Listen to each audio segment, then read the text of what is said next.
Chapter 1. Genius 1 second. Remember, if you want to go.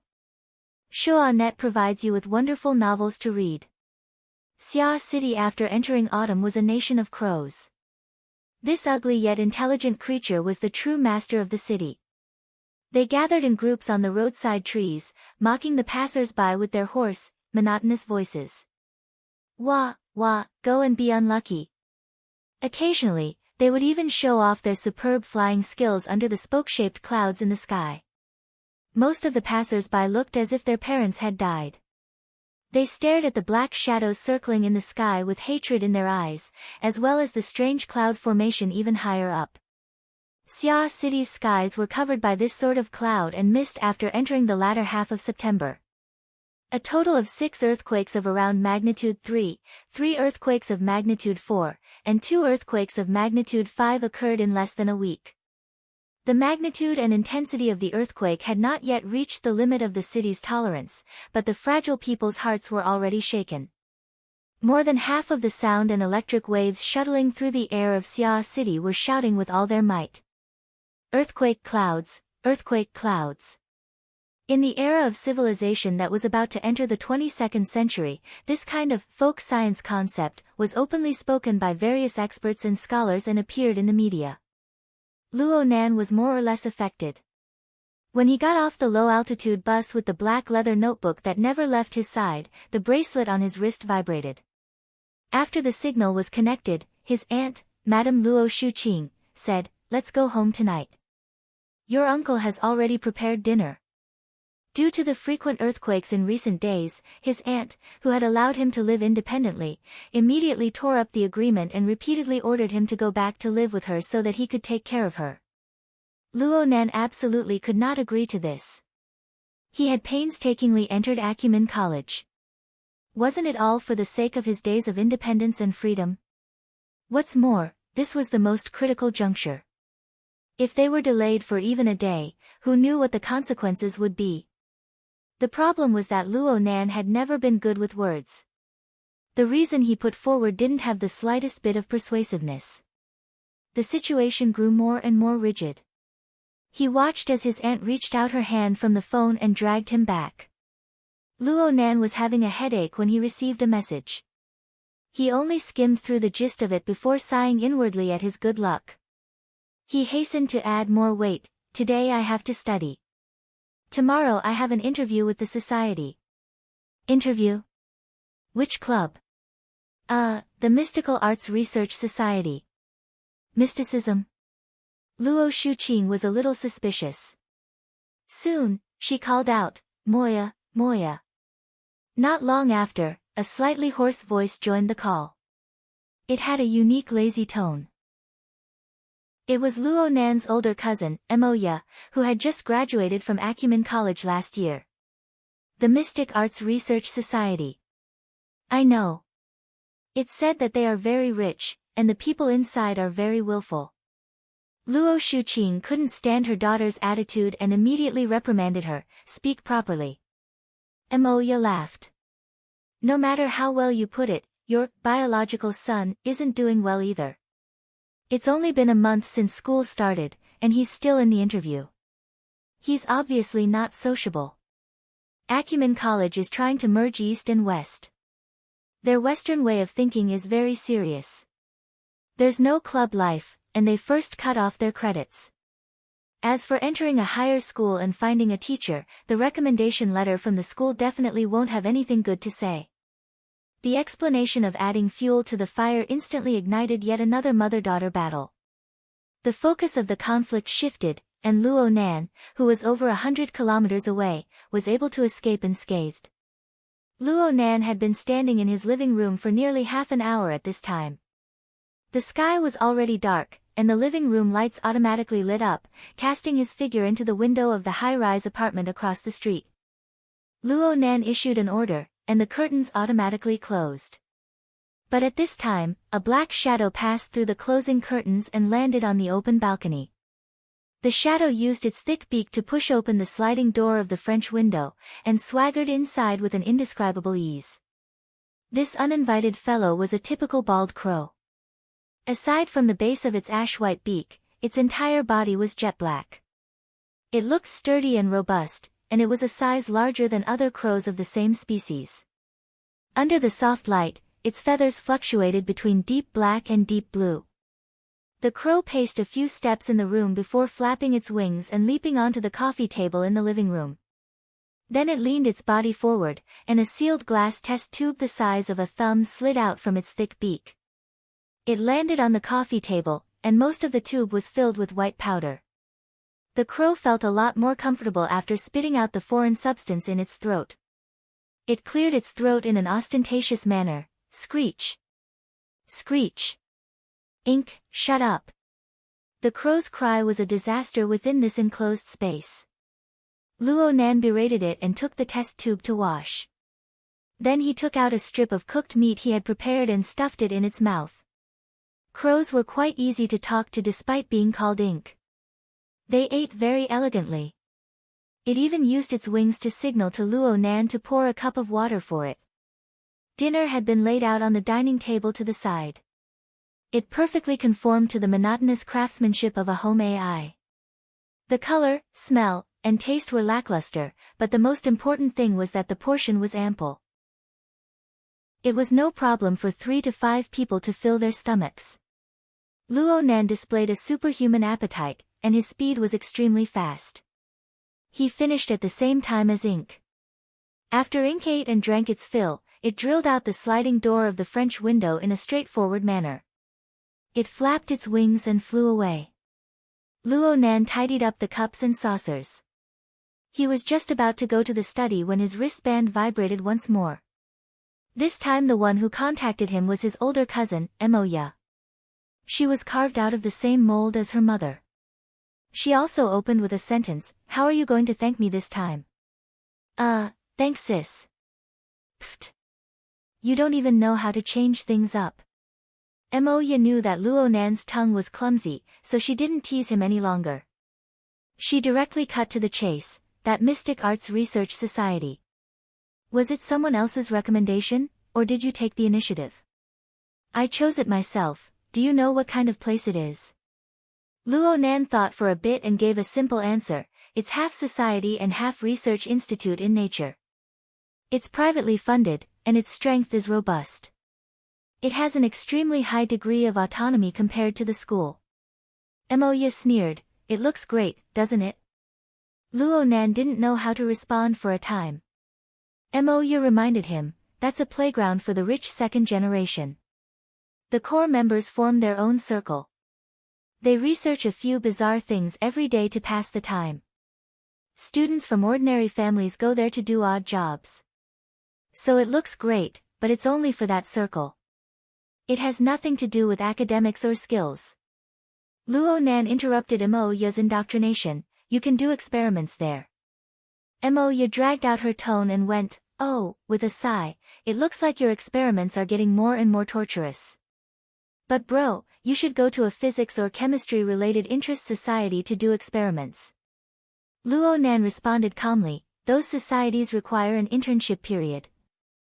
I already obtained the relevant qualifications in middle school. There's no need for me to repeat my previous work. The Mystic Arts Research Society is fine." "Yes. I've read the introduction. I've also looked at the school forum. That's the only society that can conduct independent and free experiments at the freshman stage. Plus, many of them involve the field of psychotropic drugs. It's just what I need." Emoya ridiculed him, "Odd jobs can conduct free experiments? Maybe a skilled worker can. If the boss is an amateur, then that's even better." Emoya, who always had a sharp tongue, was actually choked by Luo Nan's words. She spoke several seconds later, "All right then, Mr. Skilled Worker. I'll just remind you one thing. If you switch societies in Acumen College, you'll certainly be labeled as a misfit. For the next 4 years. Oh no. You're a 10th grade student, so that makes it 8 years. You'll have plenty of time to regret it." "Oh." Luo Nan's response made Emoya sneer, "All right then. Now let's talk about the issue of remuneration." "Remuneration? I risked my life to block a bullet for you and you're done with a single word of thanks. What do you want? Lend me your apartment for one night. I'll hold a small party. Luo Nan hesitated for a moment. What date? The 15th of next month. There's still 20 days, 19 days. All right then. 19 days. I don't need you to prepare anything. All you need to do is hide those shameful things and move them away. I'll arrange the rest. Luo Nan calculated the time. It shouldn't be a problem. But you need to give me a heads up 5 days in advance. You're not straightforward. Then that's that. Mo-ya hung up the phone. Luo Nan had a headache over the temporary relocation and placement that would take place in 19 days. Even so, he was still grateful to Mo-ya. If it wasn't for his cousin covering him up for so many years, how could he continue to carry out dangerous experimental work under the eyes of his aunt? Luo Nan shook his head and decided to toss these miscellaneous matters to tomorrow to consider. Right now, it was September 26, AD, 2096, 1922. The inefficient daytime had finally passed. Luo Nan welcomed the tranquil and precious time of the night. He walked into the study. A black leather case was placed upright on the desk. It wasn't small in size and looked rather abrupt. Luo Nan entered his fingerprint and password and lifted the lid of the case. A low hissing sound rang out and the neatly arranged utensils within the case were lifted layer by layer. They were pulled by their respective carriers like unfurling flower petals, entering their predetermined positions one by one. In an instant, the desk had transformed into a simple yet complete workbench. Luo Nan took out a portable medical cooler from the bookcase and placed it on the desk. After opening it, there were all sorts of sealed pharmaceutical raw materials inside. After a series of tests confirmed that there were no mistakes, the white powder sent by ink was placed inside. Now, all the materials and tools needed for tonight's work were prepared. At the very least, everything that could be prepared was here. Having done all this, Luo Nan took a deep breath. He opened a secret compartment on the side of the desk and took out an old notebook. The cover of the notebook was brown. Its shape was the same as the notebook that Luo Nan always carried with him. They were both loose-leaf notebooks. But because of the long years of use, the brown notebook was affected by the large amount of ink and ink. The cover looked a bit loose and the cover was a bit bulging. There was no flexible e-ink screen inside either. Luo Nan placed his notebook to the side and carefully flipped open the brown notebook. There was a neat hand-drawn diagram in the center of the title page of the notebook. It was just like how it often appeared in geometry classes. A triangular pyramid, or more accurately, a tetrahedron, and its inscribed sphere and circumscribed sphere formed a completely flawless diagram structure. Below this group of pictures, someone had written 4 short sentences in a messy handwriting. My heart is a prison. My heart is a furnace. My heart is a mirror. My heart is a nation. Luo Nan didn't dare to say that he could understand the true meaning of this diagram in these 16 words. However, every time he flipped to this page, he would observe and read it silently. All of his chaotic thoughts would settle down and his mind would naturally return to tranquility. Luo Nan paused on the title page for a few seconds before flipping to the back. He searched for the contents and keywords related to pharmaceutical preparations within the densely packed words and sentences. Then he immersed himself in pondering over these profound words and complex molecular formulas: weakening, substitution, simplification. Grandpa, you help me out. Time quickly passed amidst his murmurs. The lights outside the window lit up and then went out. Luo Nan's attention was constantly moving back and forth between the notebook and the experimental apparatus in front of the workbench. He added all sorts of pharmaceutical ingredients according to the data in the notebook. During this time, he only took a nap during the slow reaction stage of the ingredients. He slept for around 2 hours.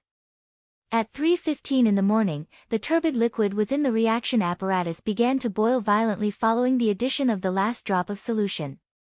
The color slowly changed as well. Luo Nan stared closely at the transparent apparatus that seemed like it could explode at any moment to confirm whether or not the reaction met his requirements. Only after 2 minutes did he stretch his somewhat stiff neck. He began to clean up the junk on the workbench, and at the same time, he counted in a low voice, dimethyltryptamine stock 0. Cathinone stock 0. Medroxyphenum stock 2 mg. Cetalystat 5 mg. Following his voice, the flipped open flexible e-ink screen of the self-used notebook on the workbench flickered with a glimmer of light. The recording table on the interface automatically changed the relevant data. The majority of the drug stock had already returned to 0 or was infinitely close to 0. The junk that Luo Nan cleaned up was mainly the packaging containers of these drugs. He cleaned and disinfected the recyclable ones and sorted the non-recyclable ones. He spent around half an hour of time before the small workbench was restored to order and cleanliness. The light green drug within the reaction apparatus continued to boil before slowly cooling down. At this point, Luo Nan could basically confirm that his one night of hard work had not been wasted. However, there was a corresponding short record on the brown notebook. Multiple peripheral neuritis has appeared on Q11R.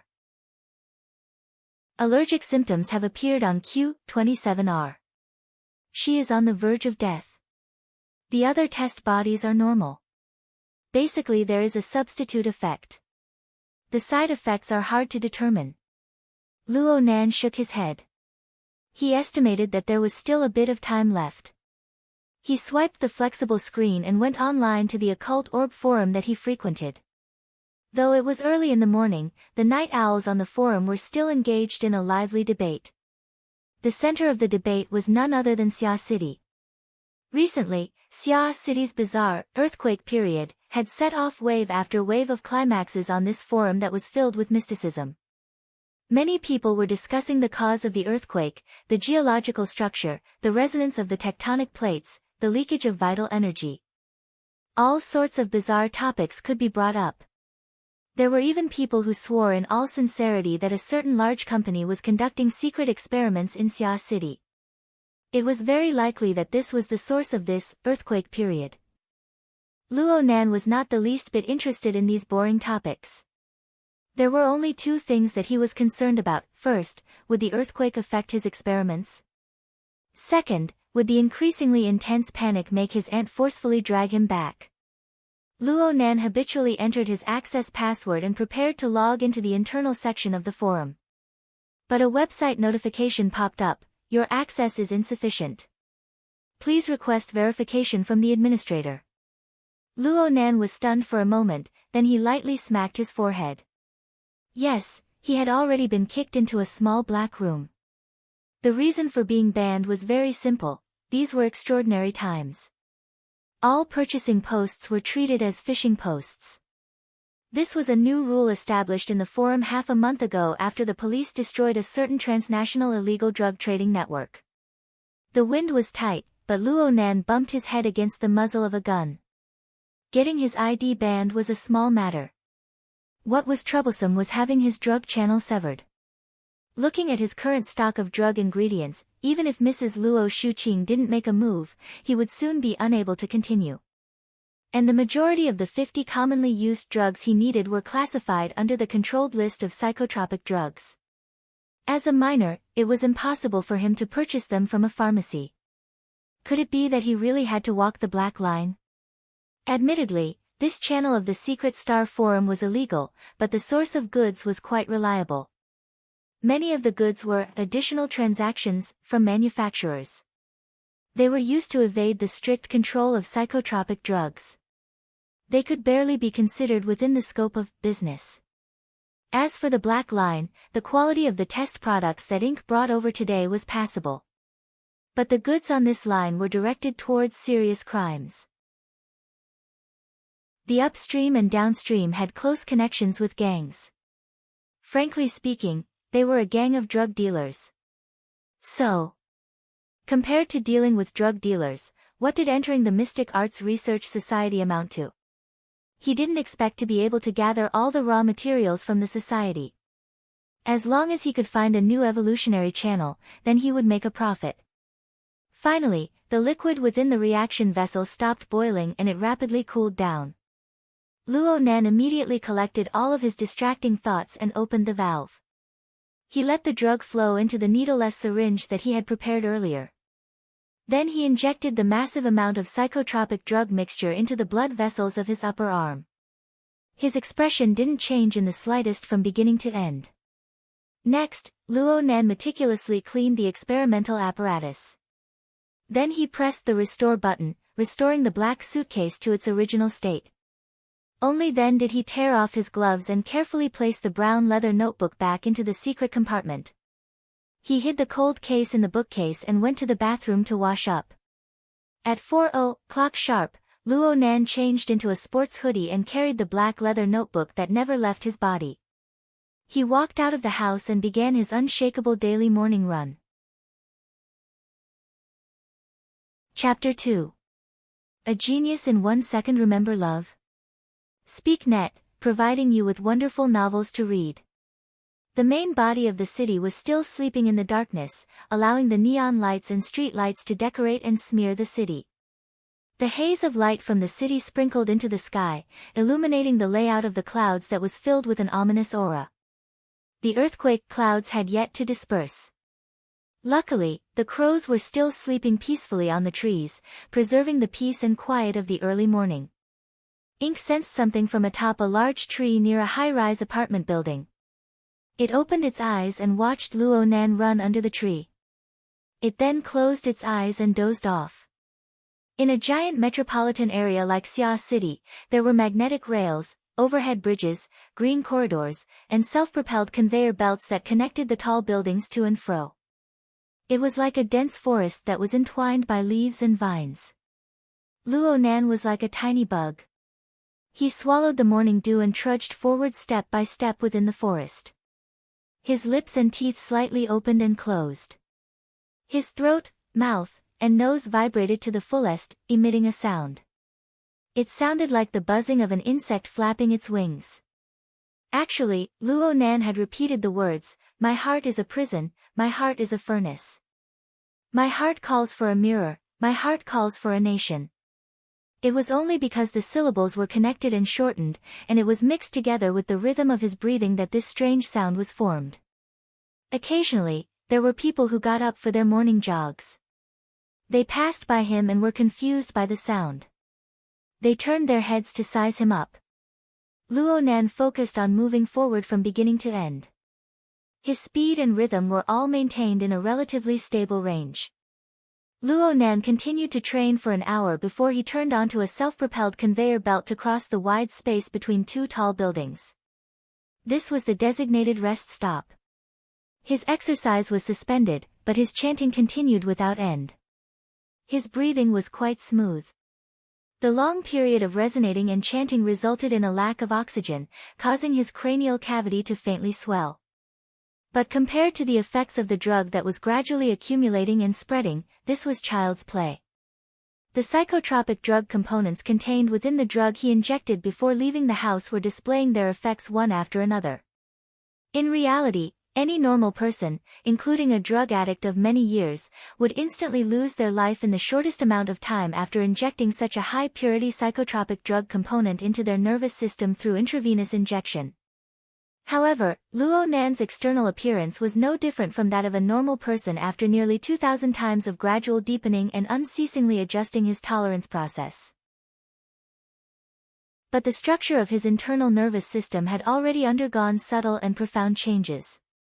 He was still alive, and he was earnestly sensing the changes in his body. More than 20 types of psychotropic drugs broke through the barrier of the blood-brain barrier. Like more than 20 invisible knives, they targeted different neurons and modified and carved them again and again. This kind of sculpting was destined to be rough and violent. The brain itself did not feel pain, but under the effect of drugs, it secreted dozens of neurotransmitters such as dopamine, norepinephrine, glutamate, and vasopressin. They released information like a tide, and through the conduction of neurons, they acted on every piece of skin, every organ, and every corner of the body. It was impossible to describe what kind of feeling it was. Luo Nan didn't want to describe it either. It could only be said that this was much better than the initial spasms of limbs, incontinence of urine and feces, and even heart and lung failure. To change the basic structure of the human body that had been passed down for thousands of generations in just a few short years, there was bound to be a price to pay. Luo Nan had long since become calm in his heart. He closed his eyes and concentrated more on chanting and breathing. Luo Nan's chanting breathing technique was inherited from his grandfather. Nominally, it was an aid to the sculpting of drugs. But how could a human's will control changes on the cellular and molecular level? Therefore, Luo Nan believed that its main function was to maintain mental focus and activate blood and energy. In addition, it was a visualization that had the color of mysticism. Luo Nan closed his eyes. The tetrahedron diagram corresponding to the 16-word incantation, as well as its inscribed and circumscribed spheres, all appeared clearly in his mind. They revolved around the center, rotating layer by layer. It was as if they were right before his eyes. Luo Nan opened his eyes approximately 10 seconds later and let out a long sigh. The visualization diagram revolved smoothly. Everything was fine. Luo Nan had only traveled half the distance on the automatic conveyor belt. He relaxed his mind and sized up the early morning city. There was a nightclub street of Xia City not too far away. Many people said that life in Xia City only completely opened up at midnight. Morning was the lingering charm. As for the daytime, it was merely the charging phase of machinery. Within this enormous and crowded city, every cluster of lights was a playground for people to release their pleasure. The most flourishing nightclub district was especially so. There was a group of men and women under the neon lights. Their clothes were disheveled as they came out of a nightclub. All of them were staggering. Just because the people in front were a bit slower, the car behind them crashed into the car in front. They rolled into a messy ball, like a wriggling fat worm. They couldn't get up no matter how hard they tried. They didn't get angry. They just pushed each other over there. They laughed and giggled. It was clear that they had experienced a night of partying. They had exhausted all their strength. Only the excessive secretion of dopamine continued to transmit between their neurons. They were this casual and unrestrained. It was as if they were saying, "Look, this is the life that young people should have." A luxurious flying car with no one driving it glided across the street amidst the chaos. It stopped at the side and the classic butterfly door opened handsomely.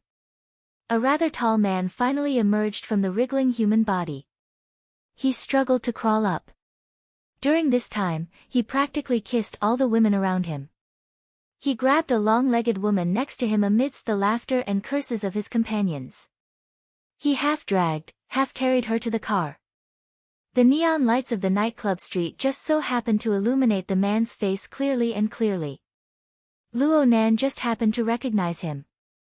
So it's him. He can be considered a good specimen.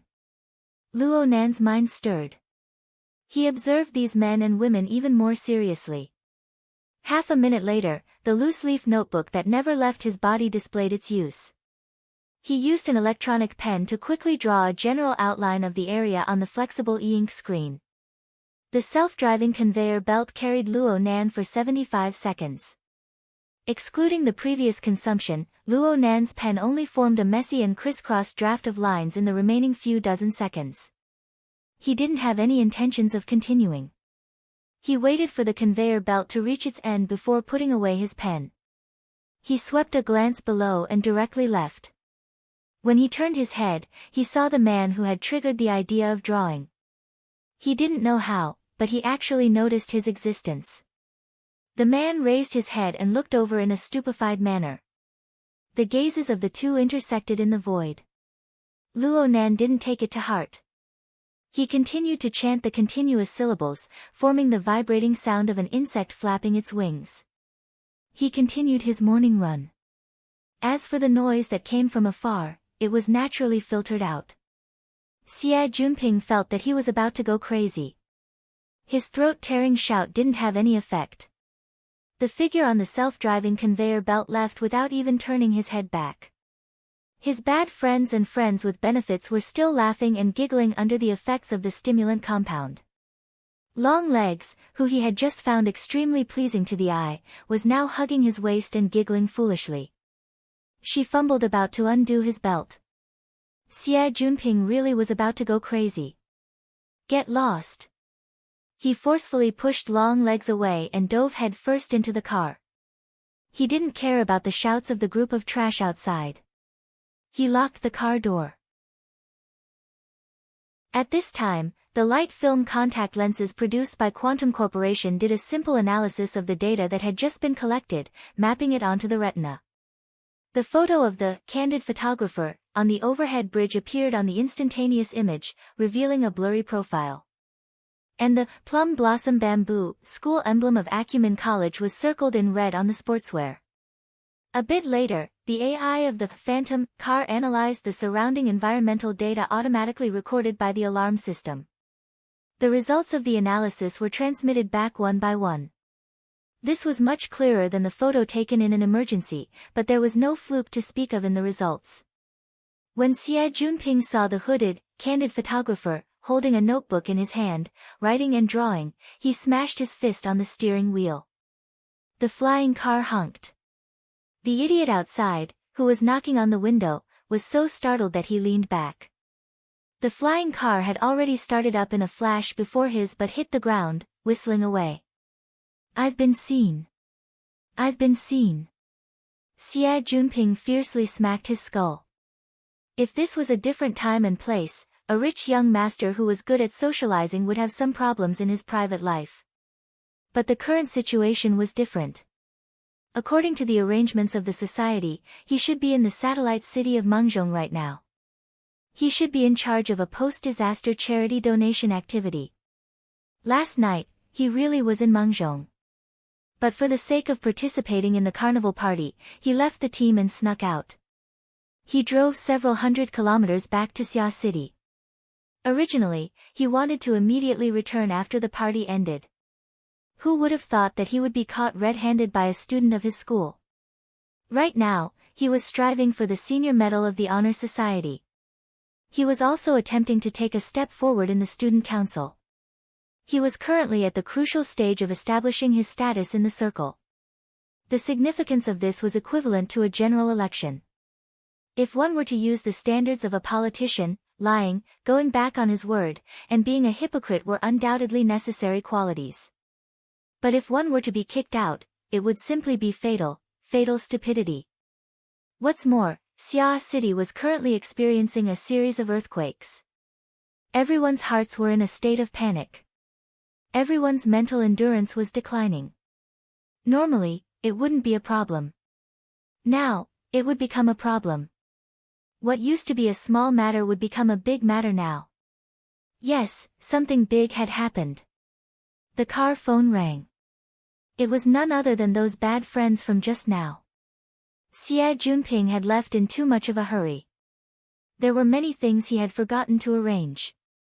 He hastily picked up, but before he could say anything, Lian Yu's indistinct cursing voice could be heard, "Xie Junping, you bastard."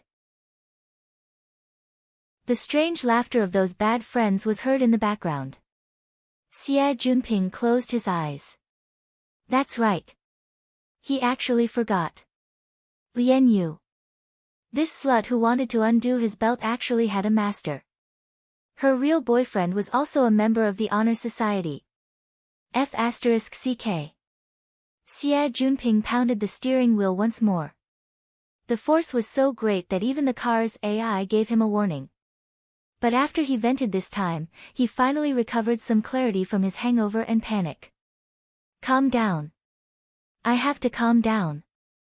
As long as I don't immediately expose myself on the internet, there will always be a chance to redeem myself. He did his best to maintain a calm tone. He whispered, Lian Yu, go wash your face right now. I have something to tell you. Lian Yu was still drunk. Xie Junping, you bastard, go wash your face. Now. Xie Junping roared loudly. He hated that he couldn't shatter the car phone. The wrath of the Son of Heaven will lay 1,000,000 corpses. If a warrior is angry, blood will flow 5 steps away. However, the other side just hung up the phone without hesitation. Xia Junping could only smash his head to the ground in the wrath of an ordinary man. Xia Junping slapped his head on the steering wheel and forced himself to calm down. He actually knew himself quite well. He knew that he was more or less an ordinary man. His intelligence and ability were average. He only had his family's connections to back him up. At most, he had a bit of social skills. However, he was able to walk to this step in Acumen College where experts were as common as clouds. How did he do it? It was nothing more than being a qualified boss. He gave the appropriate remuneration and left professional matters to professionals to do. F***CK, professional. Xia Junping slapped the steering wheel again. Why the hell was he entangled with this woman Lianyu? Apart from hooking up with men, where did she display her professional accomplishments? Once his train of thought became clear, he immediately threw Lianyu to the back of his mind. He dialed another number. The standby ringtone was an extremely gentle female voice. Hello, the Hidden Indigo firm is at your service. Every day before 9 o'clock and after 17 o'clock on weekdays, as well as all days off and holidays, all services will be calculated as overtime fees. This notice is hereby given. Thank you for your cooperation. Xia Junping rolled his eyes. After a moment, a clear and lively voice that was completely different from the voice from before rang out. Long time no see. Hello, sheep. Xia Junping was instantly defeated by this form of address. He wanted to retort but didn't have the confidence. He could only grit his teeth and say, Ying, right? Good morning. Is Boss Wu not here? Huh? Are you sure you want to see the boss? No. It's good that I'm looking for you. It's good that I'm looking for you. Xia Junping fiercely slapped his forehead. He really had drunk himself silly today. Why was he getting angry with this crazy lass? That's right. If you have something to say, it's the same as saying it to me. In any case, no matter who it is, they're going to rip you off. Ha! Xia Junping wanted to eat the car computer, but now wasn't the time to bicker. He could only get straight to the point. Today I've attracted a bit of trouble.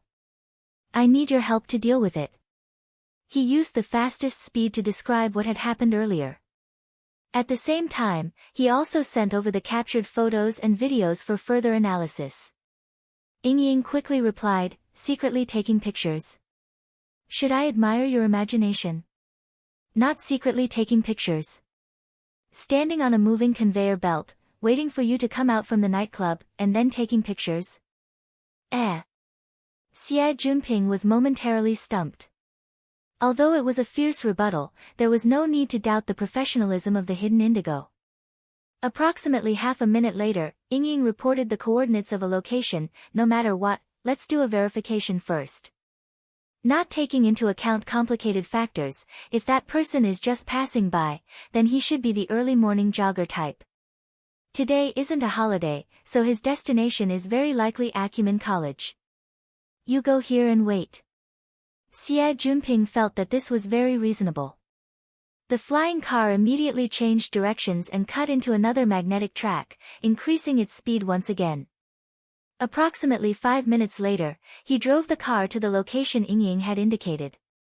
This was a pedestrian viaduct located within the high-tech research and development area. The environment was very good, and it was also one of the main nodes leading to the academy. It was very hard for morning joggers to refuse this route. The flying car stopped at the northern end of the viaduct. Afterwards, all they had to do was wait. Xia Junping couldn't help but be restless and impatient. And at this time, a formatted chart appeared on his retina. It was a personal data extracted from Acumen College's database. The electronic photo showed a very quiet and introverted youth. He could be considered handsome, but there was no smile on his face. Chapter 3. Genius in 1 second. Remember Love Go. SpeakNet, providing you with wonderful novels to read. This is the photo stealer that you spoke of. Ying simply analyzed the data. Luo Nan, 16 years old. He entered Acumen College on the 1st of September this year. His enrollment results were average. The evaluations given by his elementary and middle school teachers weren't anything special. He appeared to be very ordinary. Xia Junping was only concerned about one thing. In other words, it's unlikely that he's a paparazzi or something like that. Ying didn't respond directly. She continued to analyze the data. What's worth noting is that his aunt was written as his guardian. As for his parents, I looked it up. His mother passed away due to a difficult birth. His father went missing a long time ago. Strange. Is there still such a thing as a difficult birth? You mean, the environment in which he grew up is quite special. His personality might be a bit eccentric. We need to observe him further. Right now, release your vehicle privileges and turn on the surveillance system. I want to observe him at the same time. Xia Junping immediately did as he was told. Not long after synchronizing the data, Luo Nan's jogging figure appeared at the top of the viaduct.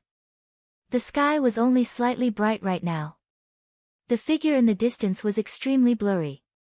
Luckily, the Phantom flying car's surveillance system had undergone professional modifications. It possessed strong detection and anti-detection capabilities. Xia Junping was able to discover that he was being photo stealer because of the automatic warning from the car's AI. Xia Junping observed each and every movement of the photo stealer through the surveillance system, but he wasn't able to see anything for a while. On the other hand, Ying already had a preliminary conclusion. Congratulations, sheepdog. You can basically conclude that he wasn't specifically targeting you. Huh? Can you hear the sound of his breathing?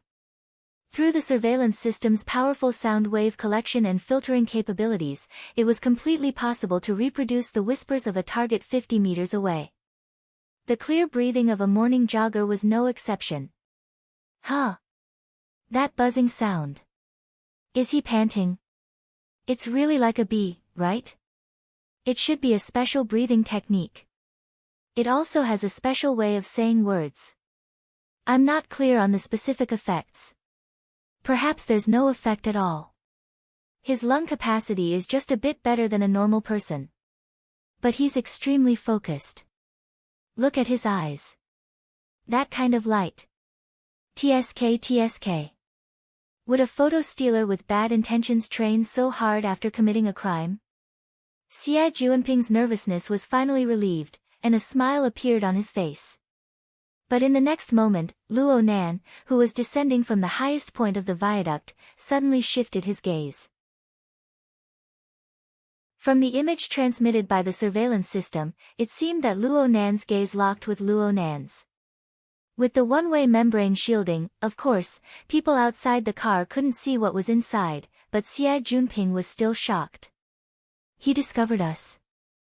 Your illusion is too eye-catching, and he's much more sensitive than I thought. Ying also seemed to be interested. He must have sensed it, but his expression didn't change. He's not someone who shows his emotions. These kinds of people usually had a lot of ideas and were more scheming. However, he was able to maintain his focus, which meant that his willpower was above average. By the way, speaking of willpower, I just made a very interesting discovery. Do you want to hear it? Xia Junping watched Luo Nan approach step by step. He was at a loss as to how to respond. How could he have the leisure to listen to this? But Ying didn't care about him. According to the school's information, Luo Nan's home address is in the Riverwu District's Blue Bay community. The straight-line distance from Acumen College is close to 40 kilometers. Of course, it wouldn't be far if he took the low-altitude public transport or the subway. But running here would be a marathon a day. According to his lung capacity, breathing method, and muscle structure, running every time would be equivalent to peeling off a layer of skin. If he were to do this every day. Oh my god, he's really masochistic. Holy crap. Xia Junping felt his scalp go numb just thinking about the consumption. Ying continued her analysis. Judging from the above situation, he wouldn't normally be the impulsive type. He wouldn't make a hasty decision under unclear circumstances. But if you give him a bad impression or make him feel threatened, the consequences will be hard to predict. Get out of the car now. Huh? Don't tell me you came over just to watch him run. Come on, isn't this clearly showing that you have thoughts towards him? Hurry up and get out of the car. Talk to him. Don't you always call yourself a socialite? Or does it only have the sheep's mouth attribute? Xie Junping clearly knew that she was goading him, but there was no man who would be willing to slap his own face in front of a woman. Xie Junping took a deep breath and slapped his face. He did his best to sober up a bit from his hangover. Only then did he open the butterfly door of his illusion and step out. This time, he really was face to face with Luo Nan. The two were separated by approximately 40 meters. Xie Junping brought out the demeanor he had during the student council election. He waved his hand at Luo Nan from afar, greeting him. Ying Ying's voice seemed to ring out from the depths of his brain through the built-in headphones. Excellent. You're acting like a dog. Pay attention. Don't put on that stinking air.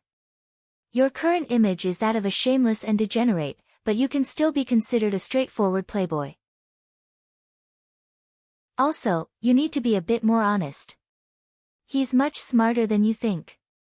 Xie Junping really felt like he had returned to the time of the election. He was also under the guidance of his aides step by step, managing his image in front of the voters. Luckily, Ying Ying's request wasn't difficult. It was practically his own performance. He saw Luo Nan slow down in front of him. Luo Nan's eyes looked straight at him. Luo Nan's expression didn't change much, nor did he have any intention of responding. It was hard to fathom. Xie Junping decided to take the initiative to attack. He walked a few steps forward. Student, I'm sorry. I want to talk to you. The distance between the two was less than 10 meters. Luo Nan nodded in greeting. Senior Xie. Xie Junping's heart suddenly skipped a beat. He asked reflexively, you know me? Ying Ying's dissatisfied voice rang out. What are you panicking for? Luo Nan responded at practically the same time. Number 24. I participated in the Society Recommendation Counseling session hosted by Senior. Oh, right. There really was such a thing. Xie Junping cursed himself for being a good-for-nothing.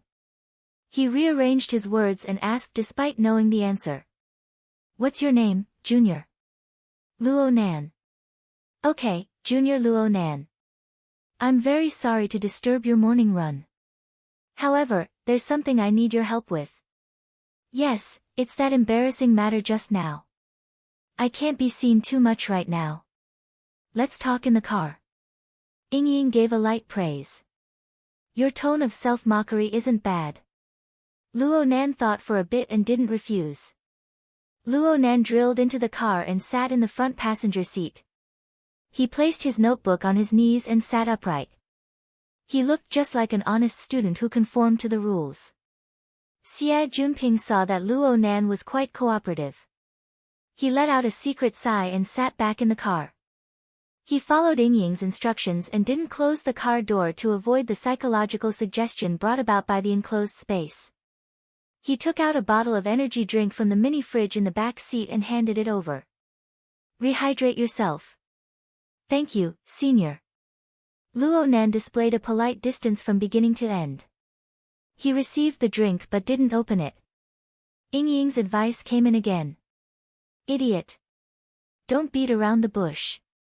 These kinds of people have fast brains. They have a lot of ideas. It'll be troublesome if they make a misjudgment. You need to pay attention. You were too vague before. What embarrassing matter? Just say the time and place. Xie Junping hurriedly cut to the chase.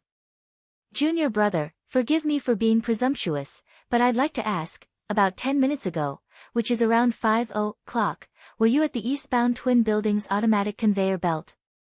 Luo Nan held the ice-cold bottle of energy in his hand and answered simply, yes, Senior. Huh? You saw me come out of the nightclub? I saw you. Xia Junping slapped his forehead and made an extremely vexed appearance. 50% of this was a performance, 30% was venting, and 20% was waiting for Yingying's instructions. Yingying didn't disappoint him.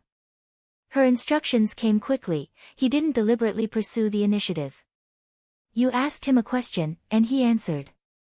It's very likely that his social skills are lacking. But his performance isn't inexperienced. He probably cares quite a bit about his personal image. These kinds of people are open to coaxing but not coercion in most situations. But don't directly talk about money. Xia Junping understood in an instant. He laughed bitterly on the spot. Junior. As your senior, I've really lost face today. I have nothing to say about this sort of thing happening. But right now, we're in extraordinary times. He pointed out the matter of obtaining the Honor Society's senior medal. Then he put his hands together and bowed a few times towards Luo Nan. He spoke in a half-exaggerated, half-sincere manner. I know it's not very nice to say this, but Junior, can you close one eye and let me off this time? I don't really care about my reputation or anything, but that medal is really very very important to me. Xia Junping's performance this time could absolutely be considered top-notch. His attitude was very low, and his face had a bit of a playboy's cheap smile. It highlighted his thick skin, and it indirectly dispelled some of the seriousness of the situation. It prevented Luo Nan from stimulating Luo Nan's greed, which would lead to even greater trouble. Luo Nan was calm from beginning to end. Senior, you don't need to be like this. I'm not a gossiper, and I won't talk behind people's backs. I can trust you, Junior. But this is the information age. Photos, videos, and the like aren't very safe. I didn't take a photo. I just felt that the scene was a bit special, so I drew a sketch at the last minute as a souvenir. Luo Nan unfolded his notebook as he spoke, lighting up the flexible e-ink screen to show Xia Junping his work from just now. Xia Junping felt a bit relieved when he saw the fuzzy lines and shadows. Yingying suddenly spoke just as he was about to speak again. Lend me the notebook. Yingying spoke too quickly. Xia Junping practically heard the word snatch. He immediately broke into a cold sweat. Xia Junping was stupefied for 2 seconds before he thought of an excuse. Junior, it seems inconvenient to carry this notebook around all day. Is there a special use for it? Xia Junping spoke the truth. Luo Nan's loose-leaf notebook was made by binding the flexible screen and traditional paper together. With the flexible screen, traditional pages didn't seem to be of much use. And if you were to use traditional pages, the flexible screen would also be a burden. He extended his hand as he spoke, adopting a curious and probing appearance. Actually, he was a bit apprehensive in his heart. He was afraid that Luo Nan would get angry and cause side issues. Luo Nan was quite magnanimous. He handed the loose-leaf notebook to Xia Junping. This kind of notebook was very popular during World War III. This was because during the chaos of war or in the desolate countryside, there were no ubiquitous charging facilities. It was very easy for electronic products to turn into scrap. Traditional pen and paper were more reliable than electronic products during these times. And when logistics were plentiful, efficiency could be rapidly increased. The flexible screen could be swapped at any time. The cost wasn't high either. A product from World War III. It's been a few decades, and it's still been released. Luo Nan smiled. This caused the contours of his face to become even gentler. My grandfather loved this kind of notebook the most back in the day. He once bought over 1,000 of them in one go. I'm using one of them right now. And my grandfather made at least several hundred similar notebooks. Every single one of them was filled to the brim. But I can't see the majority of them right now. Wow, so it's an antique. Xia Junping casually flipped through it. He saw that the majority of the notebook was still blank. Only a few pages had a few formulas, numbers, and diagrams written on them. It looked like they were casually jotted down. Xia Junping couldn't make out their origins in a short amount of time. Xie Juanping's attention was mainly on the flexible screen. The drawing software was still active right now. He swiped his finger, switching through page after page. He asked in passing, the flexible screen was also from 50 years ago. This drawing software looked quite unfamiliar. No, I bought it later. Xie Junping didn't need Yingying's reminder, for he could hear signs of Luo Nan changing his words at the last minute. But soon, he was attracted by the images one by one. In browsing mode, Xie Junping saw many images that were similar to his previous image. There were images both inside and outside the campus. In classrooms, on the streets, there were even images of some bars, nightclubs, and party scenes. These images were laid out one after another, displaying the rich images of all living beings. Xie Junping was a bit stupefied.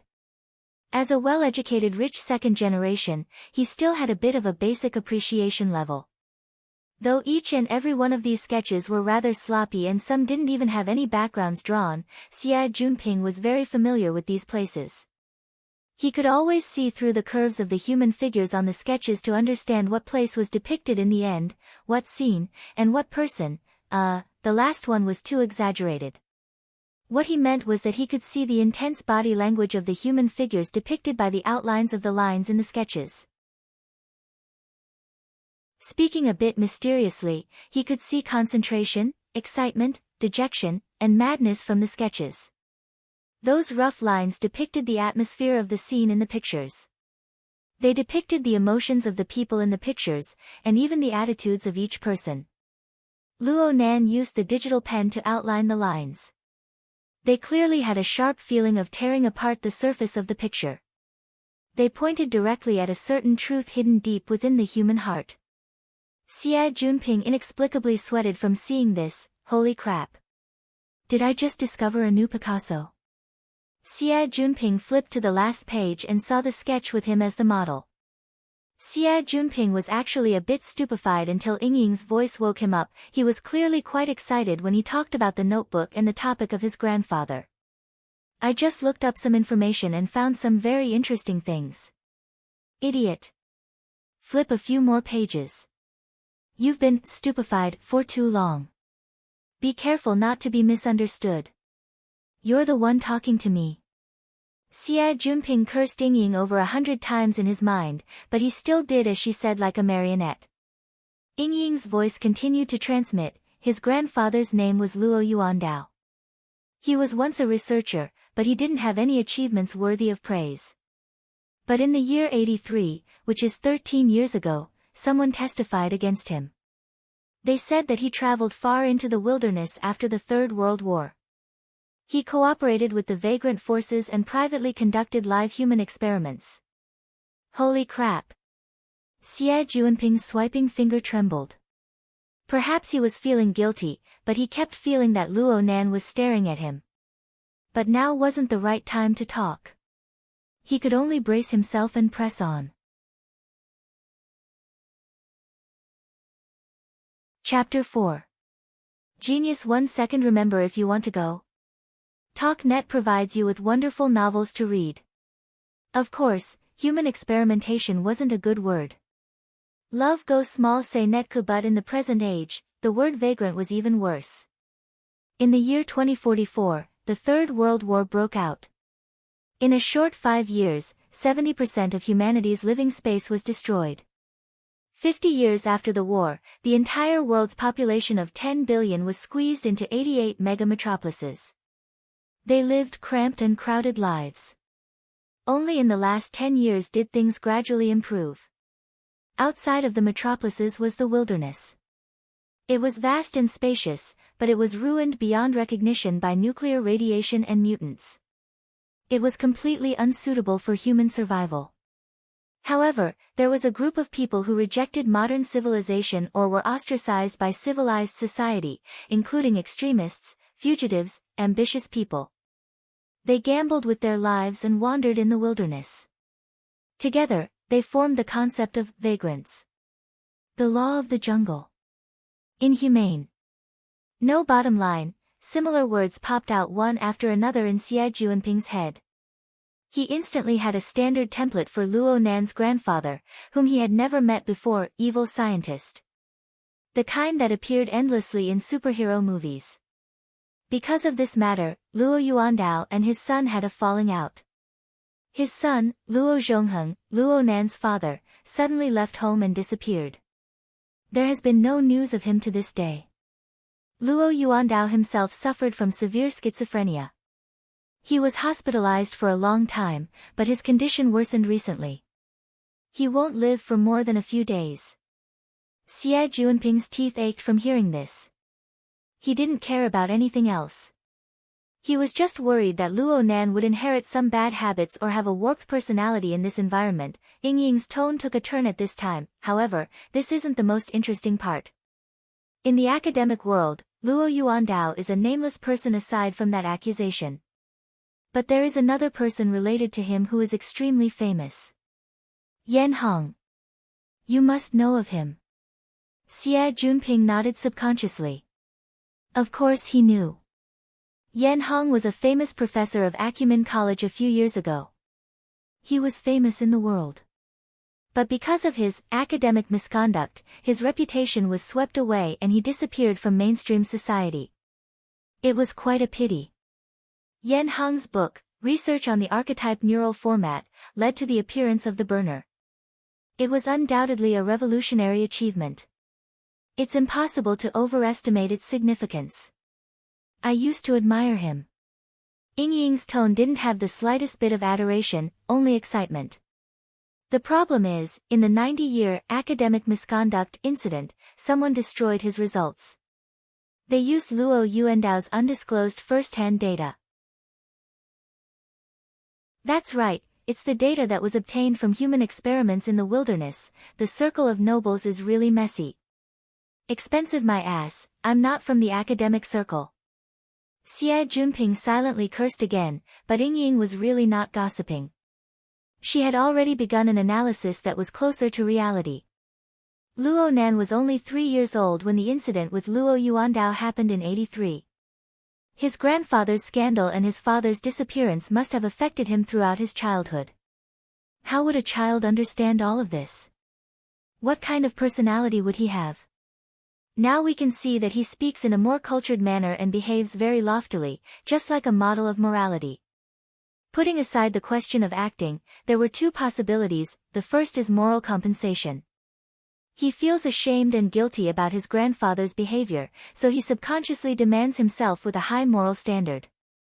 In fact, he is cutting himself. But Ying Ying immediately denied it.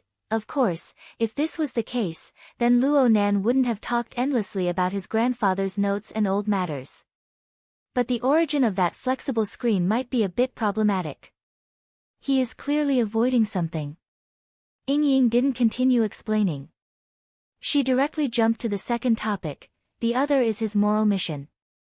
If his grandfather possessed some sort of charisma, or no matter what his grandfather thought before, the 90-year academic storm was enough to exert some sort of subversive force, causing him to have some sort of conjecture or fantasy about his grandfather's achievements. Xie Junping couldn't help but raise his head to look at Luo Nan. Ying Ying's description was synchronized, and it was as if she was reciting a poem in cadence. Grandfather, perhaps you've been wronged? The burner was supposed to be his grandfather's achievement. That dying old man in the mental hospital was actually a great man that the secular world doesn't understand? All sorts of thoughts shaped his sense of destined loneliness into a solemn and stirring feeling of being the enemy of the world, a sense of mission. So he was introverted, unsociable, resolute, and vigilant.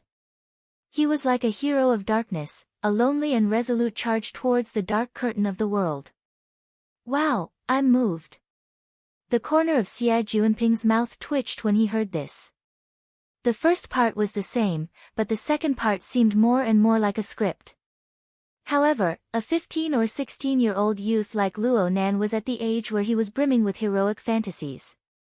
Looking at Luo Nan's serious appearance, could it be that he really thought this way?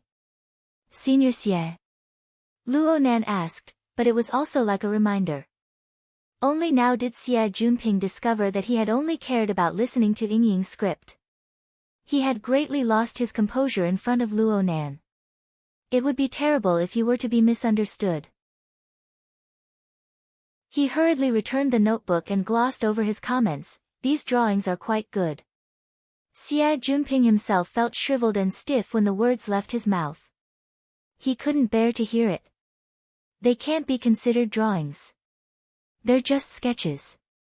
Luo Nan was still very polite, but he politely said his goodbyes after taking back the notebook. If senior doesn't have anything else, then I'll be leaving first. Huh? Xia Junping was stupefied for a moment when Luo Nan nodded towards him. He placed the energy drink on the dashboard, got off the car, and left in a straightforward and efficient manner. He was clearly being suspected. Xia Junping's heart was truly lacking in confidence. He hurriedly asked Ding Ying, shouldn't we express something? It turns out that my saliva has been wasted. Ying Ying's words carried a rather resentful tone. A fine noise suddenly entered his ears.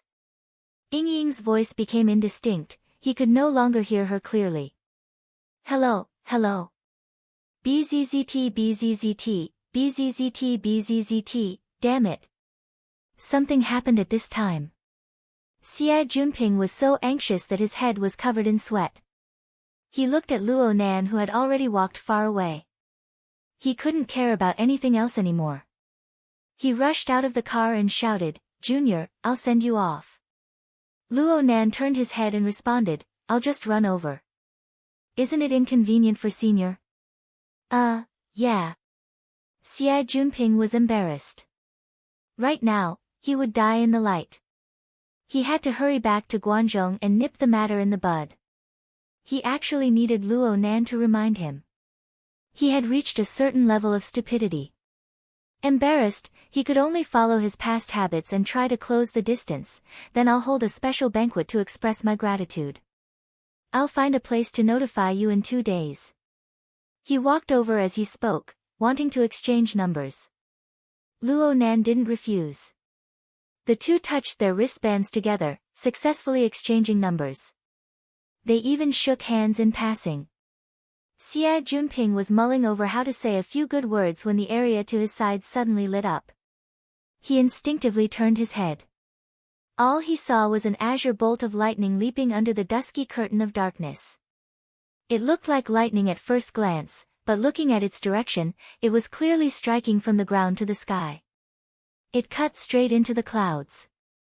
Perhaps the contrast of light was too intense, but the buildings surrounding the lightning seemed to be warping. The flying car phantom sounded an alarm at practically the same time. What's going on? Xia Junping turned around and walked over to the car. But just as he took a few steps forward, his built-in headphones suddenly screeched. It was like the whistling of an old-fashioned microphone. He was caught off guard, and his eardrums were about to be torn apart by the sound waves. He let out a loud cry and reflexively covered his ears. But before his fingers could even touch his ears, his eyes felt another wave of pain. The temperature of the light film contact lenses instantly rose. Sensing that the situation was abnormal, the dissolving mechanism of the light film automatically activated, shutting down all of its functions. Xia Junping's vision turned blurry.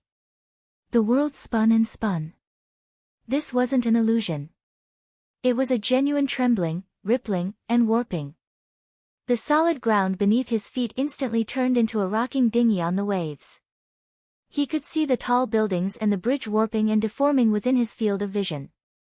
He could even see drifting sparks in the distance, reflecting a red light in the sky that had yet to light up. Earthquake. A major earthquake. This was the only thought that flickered in Xia Junping's mind for a time. But before it could be completely clear, there was nothing beneath his feet. His entire body fell down. The green belt at the head of the bridge, the railings, the stones, and his 500 million flying car phantom also fell at the same time. The bridge collapsed. The body of the bridge, which was known to be able to withstand a magnitude 9 earthquake, was like a toy block that had been kicked over. Half of the bridge had suddenly collapsed. Xia Junping's mind went blank. He instinctively let out a blood-curdling scream. His hands clawed wildly, wanting to grab something for support. He really did grab something hard. A piece of rubble that had fallen at the same time as him. Holding this thing in his hands had no meaning other than increasing his weight. Xie Juanping's eyeballs nearly popped out. Then his field of vision spun.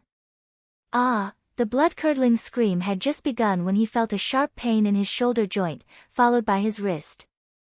A great force ran through his entire body. The direction in which he was falling seemed to have changed in an instant.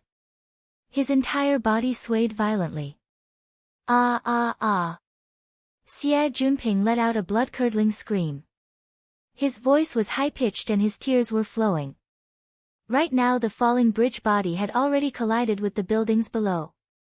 A muffled explosion rang out, and smoke and dust rose. There were also the startled cries of the passers-by. The situation was chaotic to the extreme.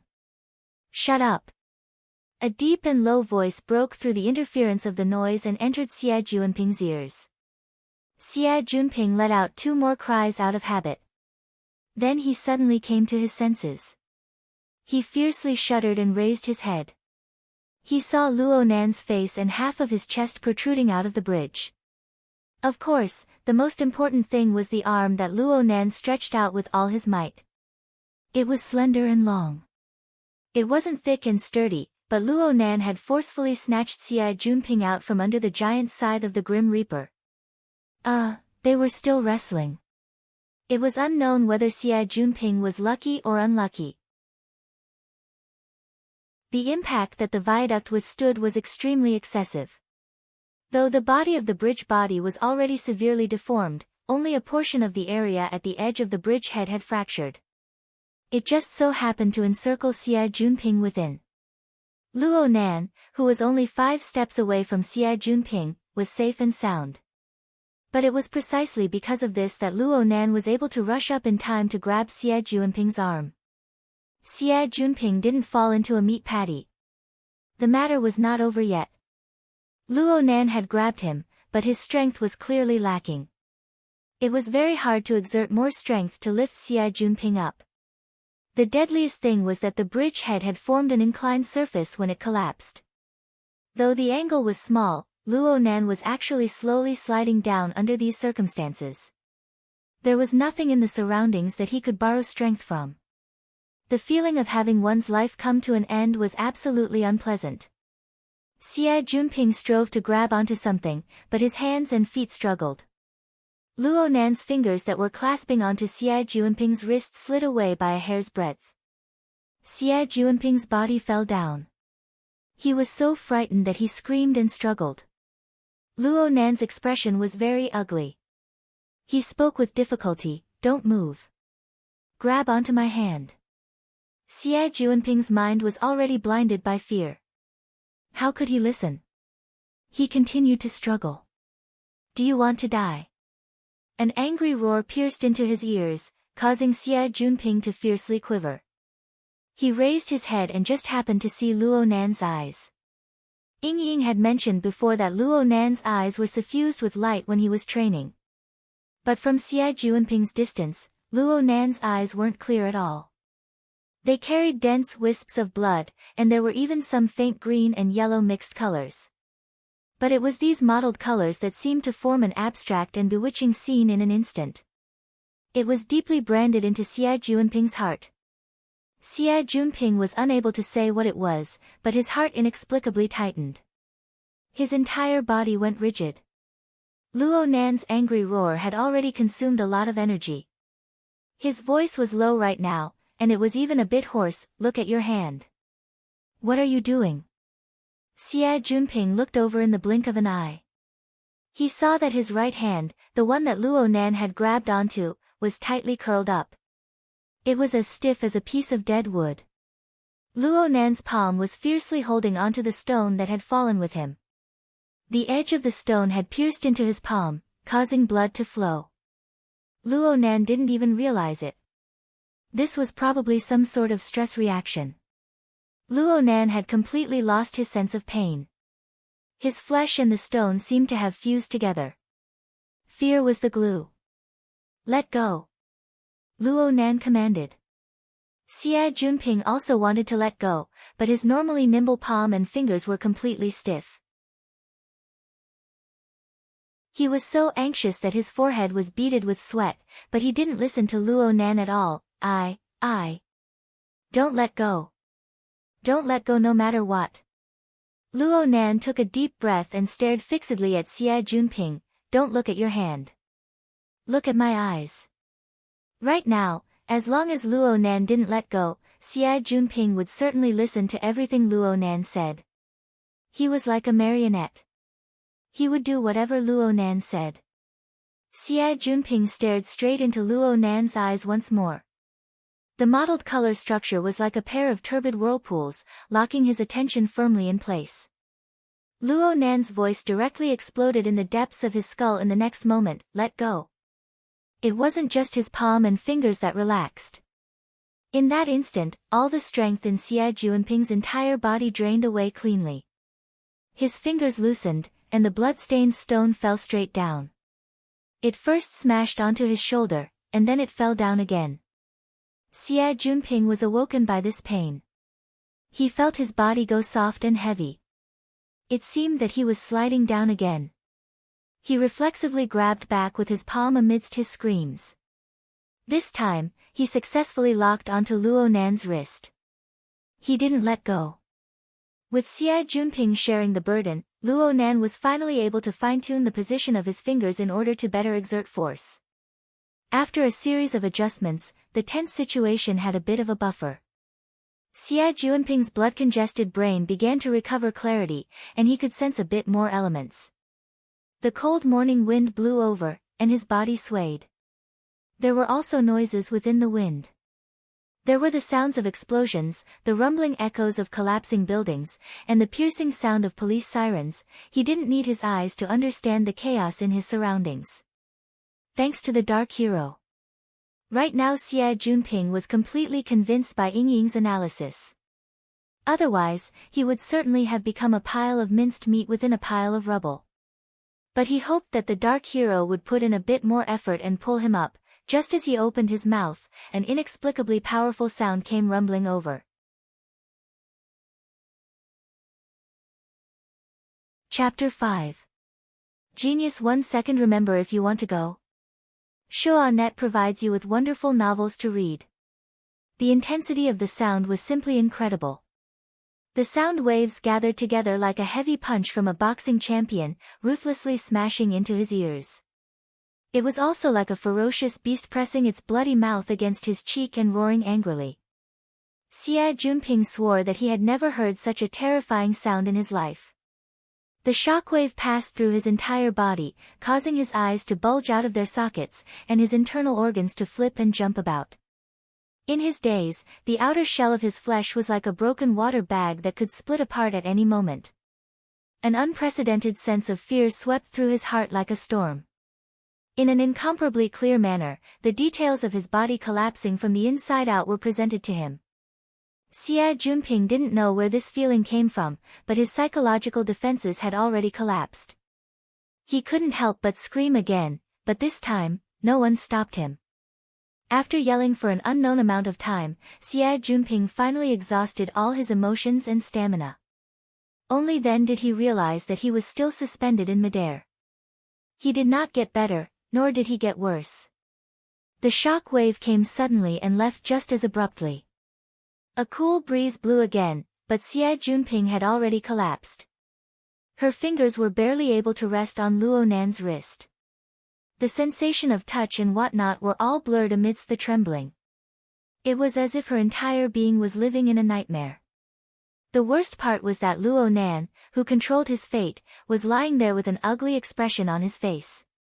His gaze, which had always been extremely calm and resolute, was actually out of focus. His palms were clammy, and they seemed to be trembling. Xia Junping was about to cry. Hey, are you okay? Luo Nan didn't respond. Instead, he closed his eyes. Sweat slid out from the depths of his hair and dripped down. Xia Junping finally confirmed that Luo Nan's current condition was extremely bad. It would be very hard for him to make any more movements. If he fell like this, he would not be able to rest in peace. It was all because of that damned, what was it again, the explosion. Xie Junping couldn't figure out what the powerful impact was, but he didn't have time to think too much about it. He forced himself to raise his voice. Steady, steady, I'll call the police immediately. Luo Nan's eyelids twitched, then he opened them with difficulty. He swept his gaze across Xie Junping's face and squeezed out a few words from between his teeth. Look at your car. Don't worry about it for now, look down. Xie Junping hesitated for a moment. Finally, he resisted the dizziness and fear and looked down. Then, he saw the extremely cool silhouette of the phantom. It was less than 10 meters below him. The phantom flying car, which was priced at 500 million, naturally had its extraordinary points. In addition to being able to fly on magnetic rails and superconducting roads like ordinary flying cars, it also had suspension braking functions in case of emergency. Therefore, after falling from the viaduct, the flying car did not directly land on the ground and smash into pieces. Instead, it automatically activated its levitation function and slowly ascended, looking for a docking magnetic track. Other than a few dents caused by the falling rocks, there was no other damage. This was a lifesaver. Xie Junping was completely awakened. He hurriedly issued an order for the flying car to move over and make a foothold for him. 1 minute later, the danger was averted. After escaping from death, Xie Junping did not have the strength to speak. He simply treated his wounds and sat in the driver's seat, his whole body limp. Luo Nan sat back in the car after a while. He had thrown the loose-leaf notebook on the ground in order to free up his hands when he had to save her. Naturally, he had to pick it up. Luo Nan closed his eyes as soon as he returned to his seat. His body was sweating profusely. He had consumed far too much of his physical strength and energy before. Only when he found the notebook did his body and mind relax. Xie Junping stared blankly for a while before finally remembering what he needed to do. Things seemed to have started anticlimactic, but if Luo Nan hadn't been cool-headed the entire time and pulled him up at the most critical moment, Xie Junping would have become the most sullen member of the Honor Society of Acumen College. This was, without a doubt, a life-saving grace. Xie Junping turned his head and was about to express his thanks when a buzzing sound rang in his ear. The micro-headphones buried in his ears started working again. Ying was shouting, Hey, Yang Hu. Are you okay? The corner of Xie Junping's mouth twitched. He was driven by some intense emotions. He didn't care what Luo Nan would think when he heard this. He just roared out, Yang, your sister. Who, your mom? The other side was silent for a moment before the voice continued to transmit back. It was no longer brash, but it didn't contain any anger either. All right then, young Xie. I don't care what your current situation is. You must leave that position immediately. According to our observations, 2 minutes ago, an intense shock occurred approximately 2 kilometers northwest of you, 1 kilometer underground.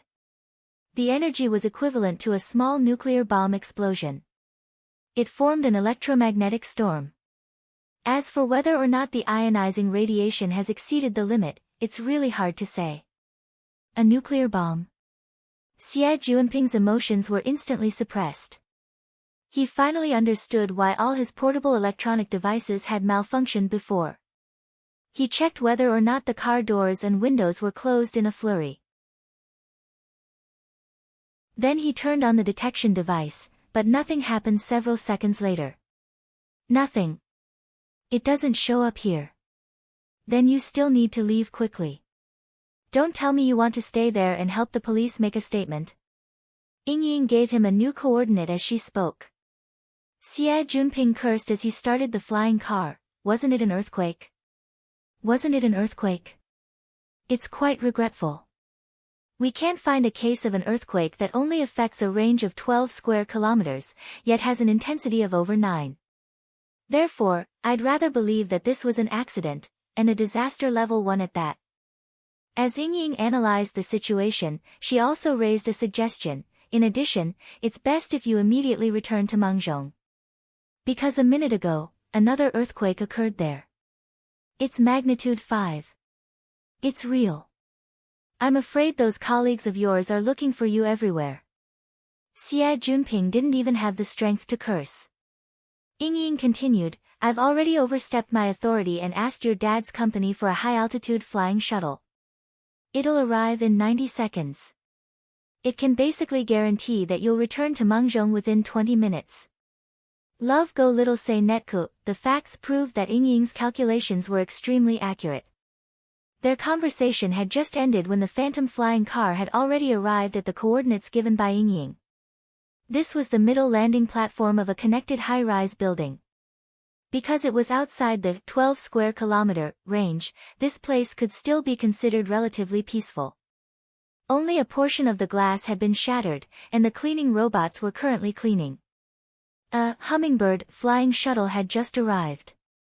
With a rumble, it landed on the platform. Xie Junping stared at the flying shuttle, somewhat absent-minded. He patted his face, forced himself to rouse his spirits, and walked out of the car. He walked a few steps before suddenly turning his head. Words cannot express my gratitude for this great favor. Junior, I will remember this favor. Your current situation isn't too good. I'll leave this car with you. Go to the hospital and get checked out. I'll contact you again later. As he spoke, he handed over the control authority of the phantom flying car to Luo Nan.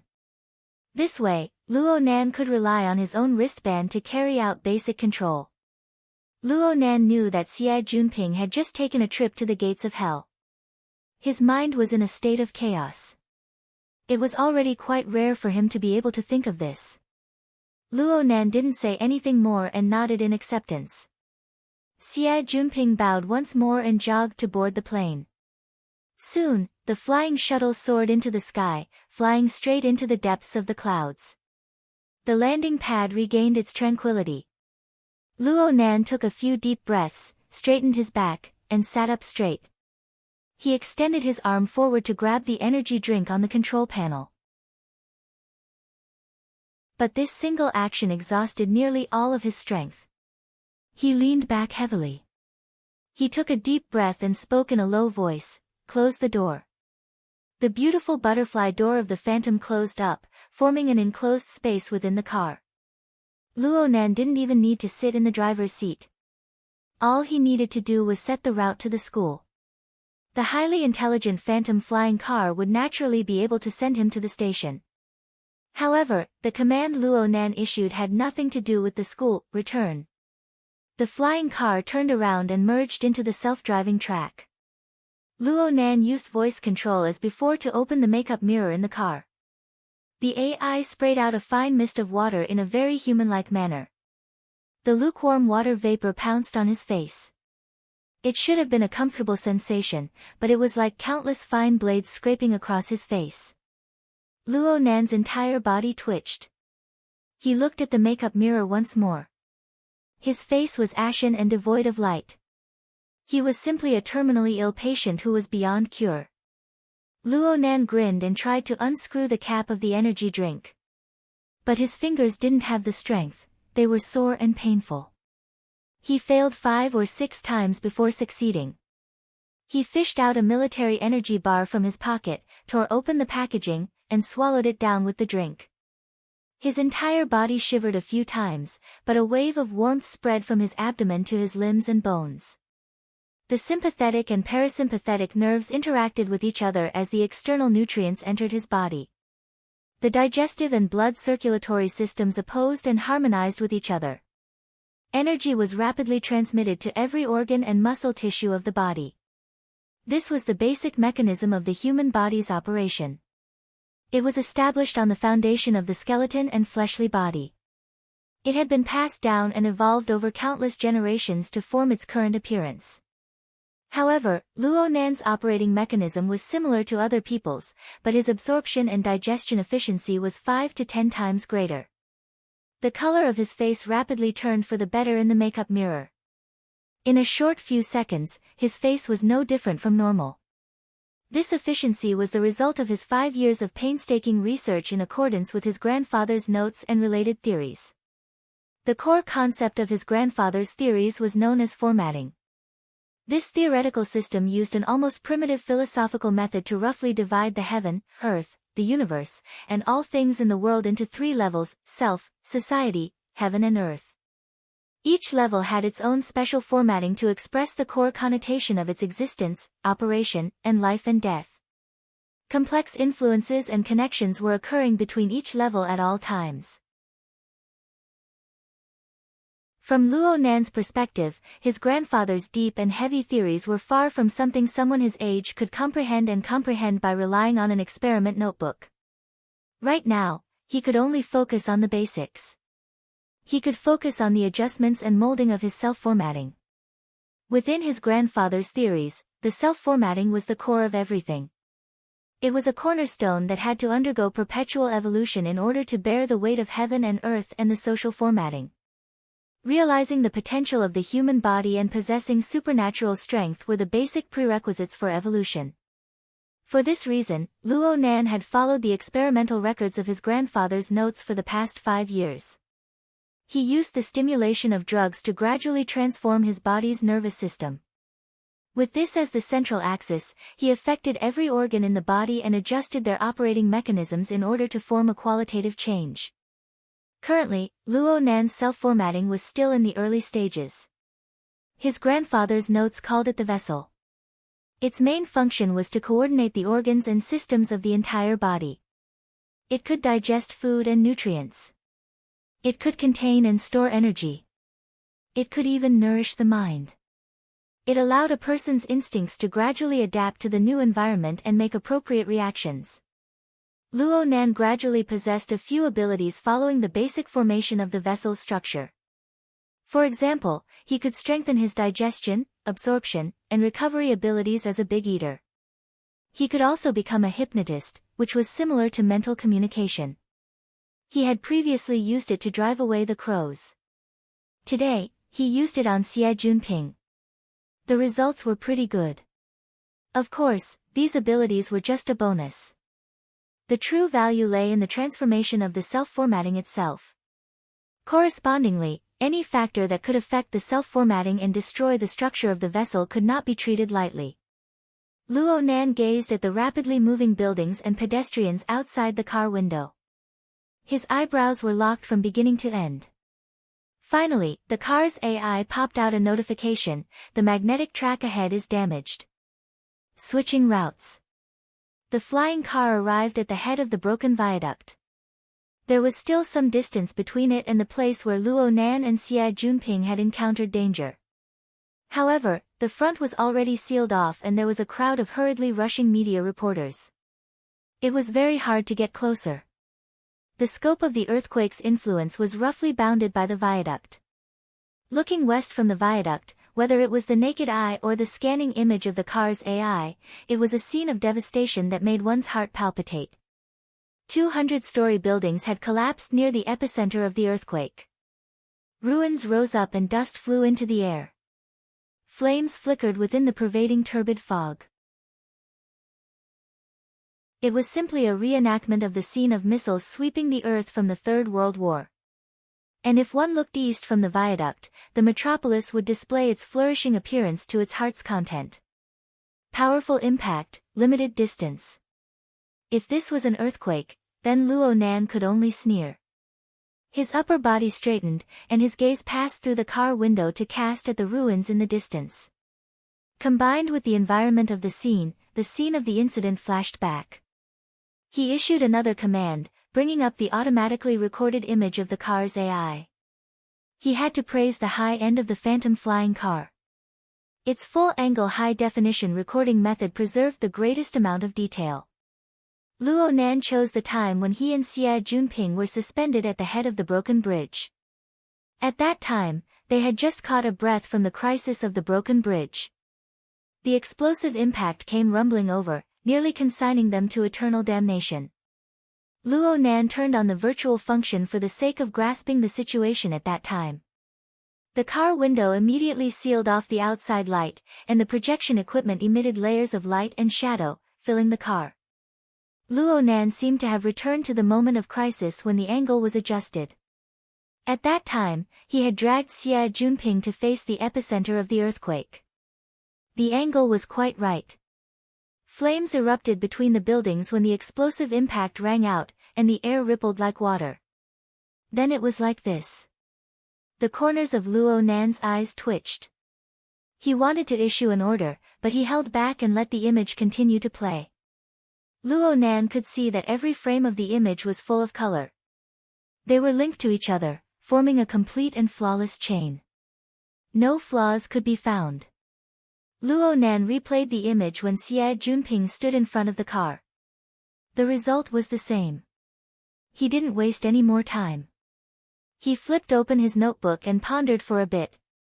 The tip of his electronic pen fell onto the flexible e-ink screen, sketching out exquisite lines of varying shades. The lines were constructed layer by layer, and an outline was soon formed. It was a blurry shadow. It had a slight humanoid shape, but there were many inhuman features. Moreover, there was a lack of restraint in the flexion of its limbs. Combined with the shadow background, the head was merely a dozen or so crisscrossed fine lines. The face was not visible, but it still revealed a ruthless and evil aura.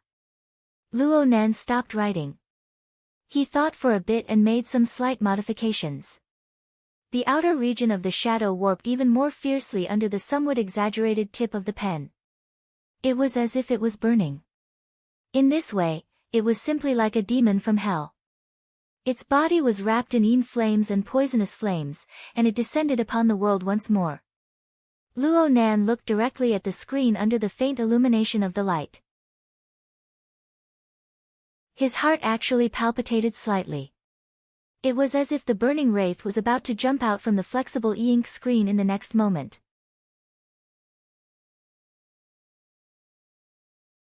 Chapter 6. Genius 1 second. Remember if you want to go.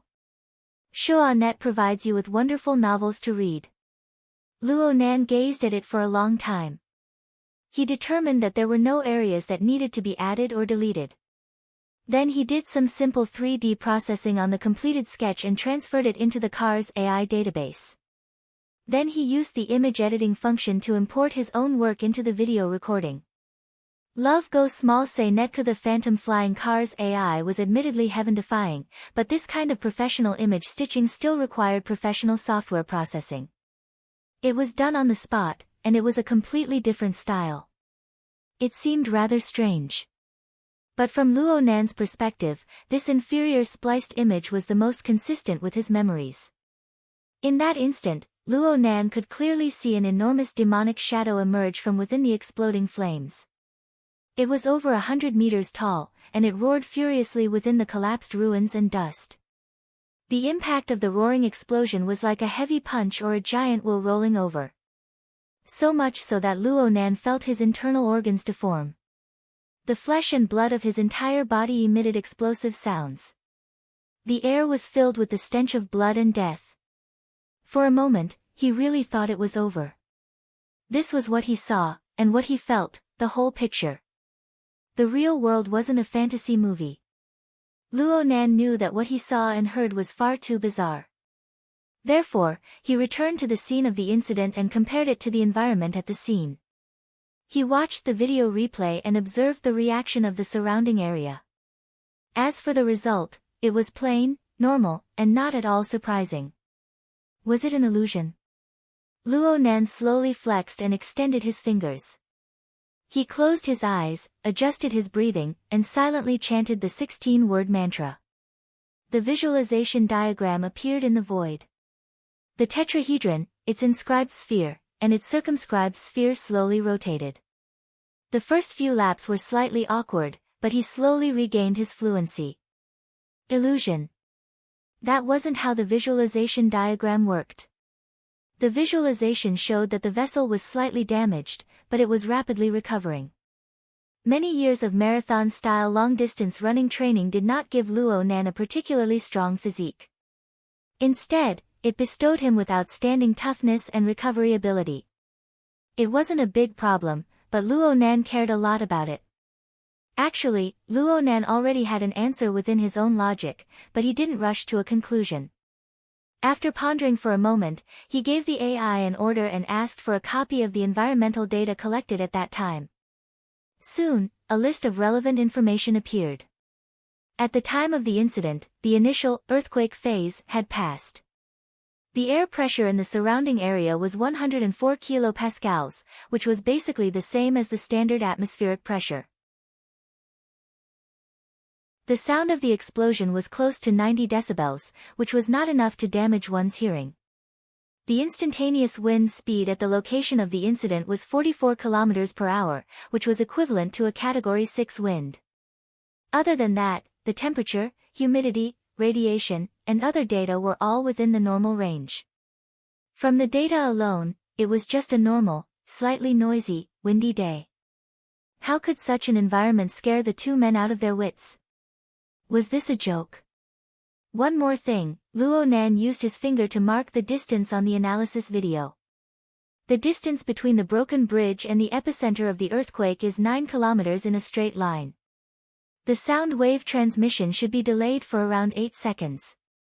But in reality, the cold data was more authoritative than memories, and it was even more unbelievable. It showed that the time when the phantom received the powerful sound wave vibration was 7 milliseconds before the eruption of flames. The sound overtook the light. Based on common sense, this was obviously absurd. The source of the explosion and fire was torn into two in front of the data. At this point, a clear contradiction appeared between the fire and the explosion.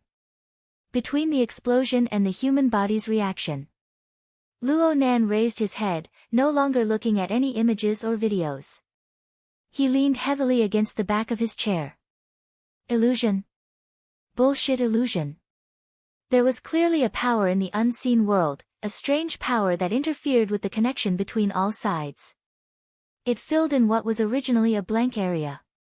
The burning wraith was the representation of this power. This was unscientific. Luo Nan wanted it to be unscientific. The formatting theory established by his grandfather had entered the realm of metaphysics from the very beginning. Luo Nan was close to fanaticism towards his grandfather's theory in terms of emotions. He could even place it on an equal footing with his life. But he was unable to find a clear reference based on his current results. Even if Luo Nan's methods as a glutton king and a hypnotist had already surpassed the limits of a normal person, the level of his ability did not possess decisive qualities. At the very least, he had not reached the level of a qualitative change. What was a qualitative change in the self-formatting? What was the standard for a qualitative change? If it was a so-called supernatural power, then what was its manifestation? Luo Nan was unable to find an answer within his grandfather's complex and messy experimental records. He had shut himself off and cultivated for the past 5 years, talking to himself. It looked like he was advancing step by step, but he was unable to solve the problem of a standard. And now, a reference object had appeared. The blood pumped out from his heart was as hot as magma, but Luo Nan could only take a deep breath in the end. His 10 fingers propped up the notebook and he lightly supported his chin, restraining the throbbing of his body and heart. It wasn't time to celebrate yet. Only the tip of the iceberg had been revealed by this power. It looked like it could return to the world's dark screen at any time. There was still a lot of work he needed to do. The car's AI had completed its route switch at this time. It switched to a detour. However, the destruction of a dozen square kilometers of area had caused quite a bit of an impact on the city's traffic. Even though it was early in the morning, many layers of air traffic were temporarily shut down. Traffic began to appear slightly congested, making it impossible for the car to increase its speed. Luo Nan deleted the data and records automatically stored by the AI to avoid exposing the information of the burning wraith and causing unexpected complications. Then he turned on the news channel and searched for reports related to the earthquake. Most of the media were still in the SMS broadcast stage due to the short interval. Only the Star Associated Press displayed the arrogance of a world-class media. They promptly purchased the aerial footage of the surveillance drones in the vicinity of the incident. They combined it with satellite imagery to capture first-hand information. This video, which wasn't even 2 minutes long, had already been pushed to the top of social media, gaining more and more attention. Looking at the aerial footage made it even clearer that the viaduct was really just the periphery. As for the epicenter of the earthquake, it had already completely caved in. The enormous amount of rubble was still unable to fill up the caved-in area. An enormous crater was exposed. Deep blue lightning was still leaping within. It was exceptionally eye-catching under the dusky light of the sky. Love go small say Netku. What was the situation in the enormous crater? How many casualties were there? Not a single media outlet had a definite report. The municipal government and the police began to intervene at this time, guiding traffic on the periphery. The cleanup and rescue work had yet to officially begin, but transport planes had already appeared in the sky. They began to airdrop all kinds of engineering robots. Comparatively speaking, the government's response was already extremely fast. At the very least, it far exceeded their average level. The speed of the flying car grew slower and slower. The police conducted a few inspections of the passing cars as they guided the traffic. It was unknown what sort of standard this was, but it seemed to be a routine matter. Luo Nan hit the jackpot. A police officer on the side of the road indicated for him to stop the car. He waited for the car window to roll down before making a request. Sir, please turn off the car's radar and related equipment in order to avoid interfering with the search and rescue work. Luo Nan suddenly understood and was very cooperative. He issued an order right in front of the police officer to turn off the relevant system functions. The police waved his hand to let him pass. But the temporary guide bar in front suddenly closed up just as the car began to move. The police caught up 2 steps and signaled for him to stop the car once more. However, this order wasn't just directed at Luo Nan. It included all the cars on the road. There was an impatient person who shouted loudly, "What's going on?" Temporary transfer of rescue equipment. The traffic near the scene is temporarily sealed. Please be patient, everyone. This police officer was around 40 years old. He looked to have a calm temperament and an amiable attitude. However, there really wasn't anyone who dared to explode in front of him. This was because this was a standard special anti-riot police. He wore a defensive combat suit, and with the support of his exoskeleton armor, he was over 2 meters tall. He had the back of a tiger and the waist of a bear. He was completely capable of lifting up a 1-ton flying car and throwing it across the road. Equipment? There had just been a wave of airdrops. If they were to come again, the area of the accident would probably not be able to be expanded. Luo Nan raised his head to look at the sky. The color of the sky was gradually brightening, and his field of vision expanded. There was indeed a medium-sized transport ship hovering in the air. It seemed to be from the military, but he didn't see any equipment being dropped down. The situation is currently changing. Within the news channel, the senior on-site reporter of the Star Associated Press took a bird's-eye view of the area of the accident from a helicopter. He described the current situation. The surrounding congestion situation is getting more serious. There are more and more parked cars. And from the looks of things, the government and the police aren't putting their energy into clearing the traffic. On the contrary, the police's control measures are becoming stricter. The area of lockdown is constantly expanding. The car owners who were stuck on the road would certainly resonate with this report. Most of the surrounding roads had already been turned into parking lots. The positions of many cars hadn't changed at all for over 10 minutes. The special anti-riot police's inspections were even stricter. Some of the cars that had just been inspected had to be inspected again. Luo Nan was much calmer compared to the complaints of the other car owners. His current mission was to gather relevant information. Lingering around the area of the accident for a while was exactly what he wanted. He switched between several news channels in search of valuable information. At the same time, he cast his gaze towards the social media, the forums he frequented, and so on. He browsed the web as he watched the news. The car's AI, flexible e-ink screen, and even his wristband were all mobilized. He was extremely busy, but but he didn't have any leads for the time being. Less than half an hour had passed since the incident, and the various media outlets hadn't produced any in-depth reports. The social media were mostly filled with rumors. It was far too difficult to sift out useful information from within. The information still needs to fly for a while. Luo Nan shook his head. His finger swiped across the flexible screen, and he subconsciously clicked on a certain icon. The interface opened, revealing a familiar dark background and a sparse arrangement of stars. It was none other than the secret star forum that he logged in the most often. From Luo Nan's perspective, the secret star forum was a source of goods. For the sake of safety, he never spoke in the public forum. At most, he would browse a few topics that he was interested in. The niche professional forum was slow to react to breaking news, and it was very hard to form a heated discussion. There wasn't much meaning in gathering information here. He entered purely out of habit.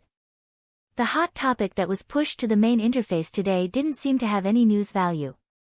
The title was, Collective Nightmare, Psychic Wave Release. It was a typical style of the mystic arts.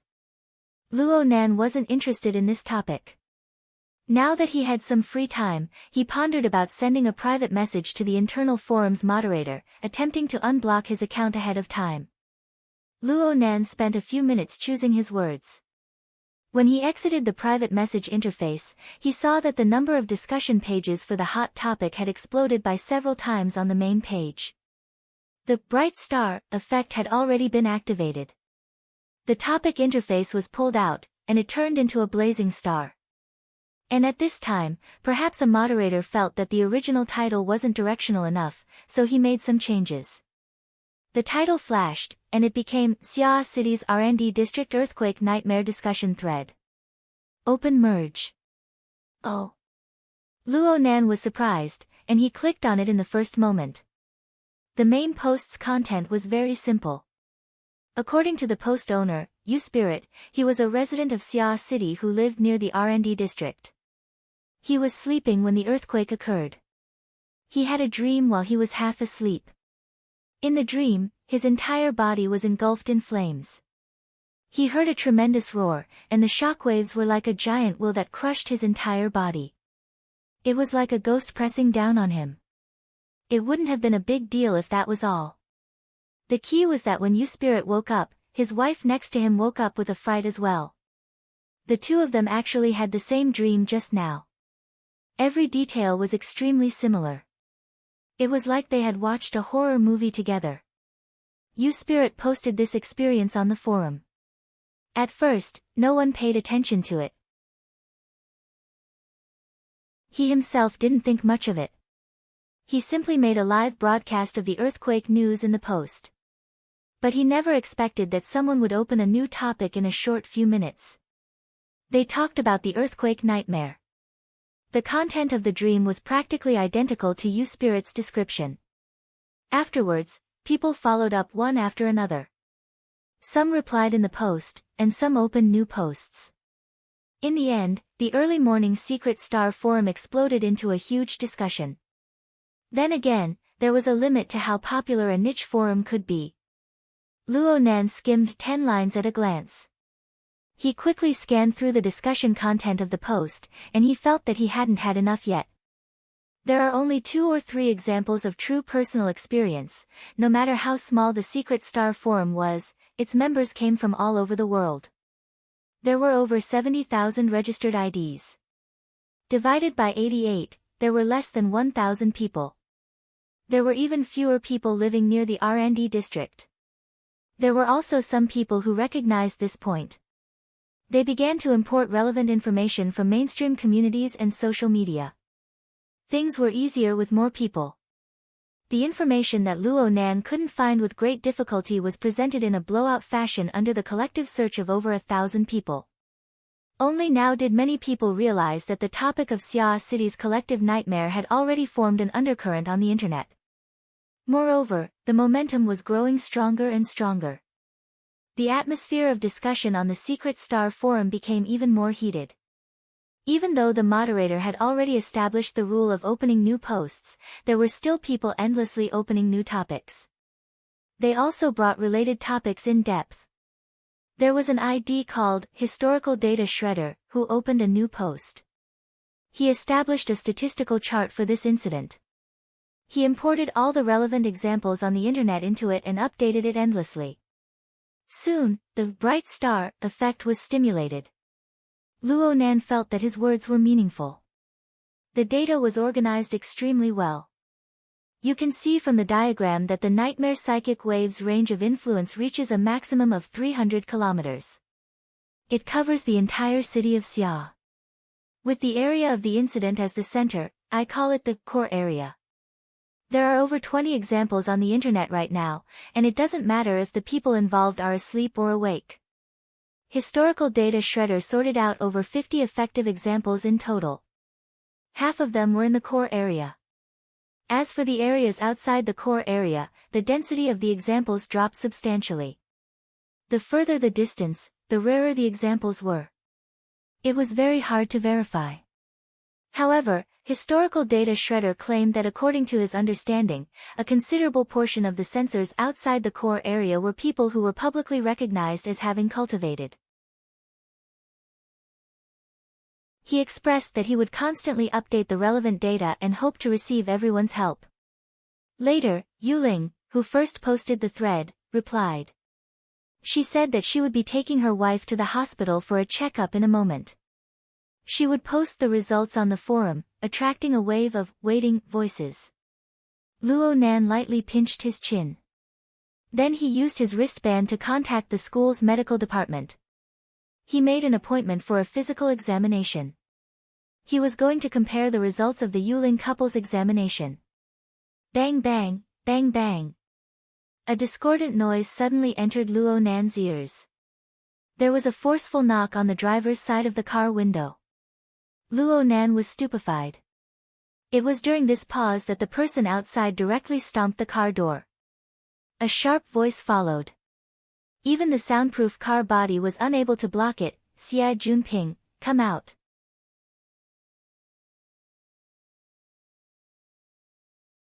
Chapter 7.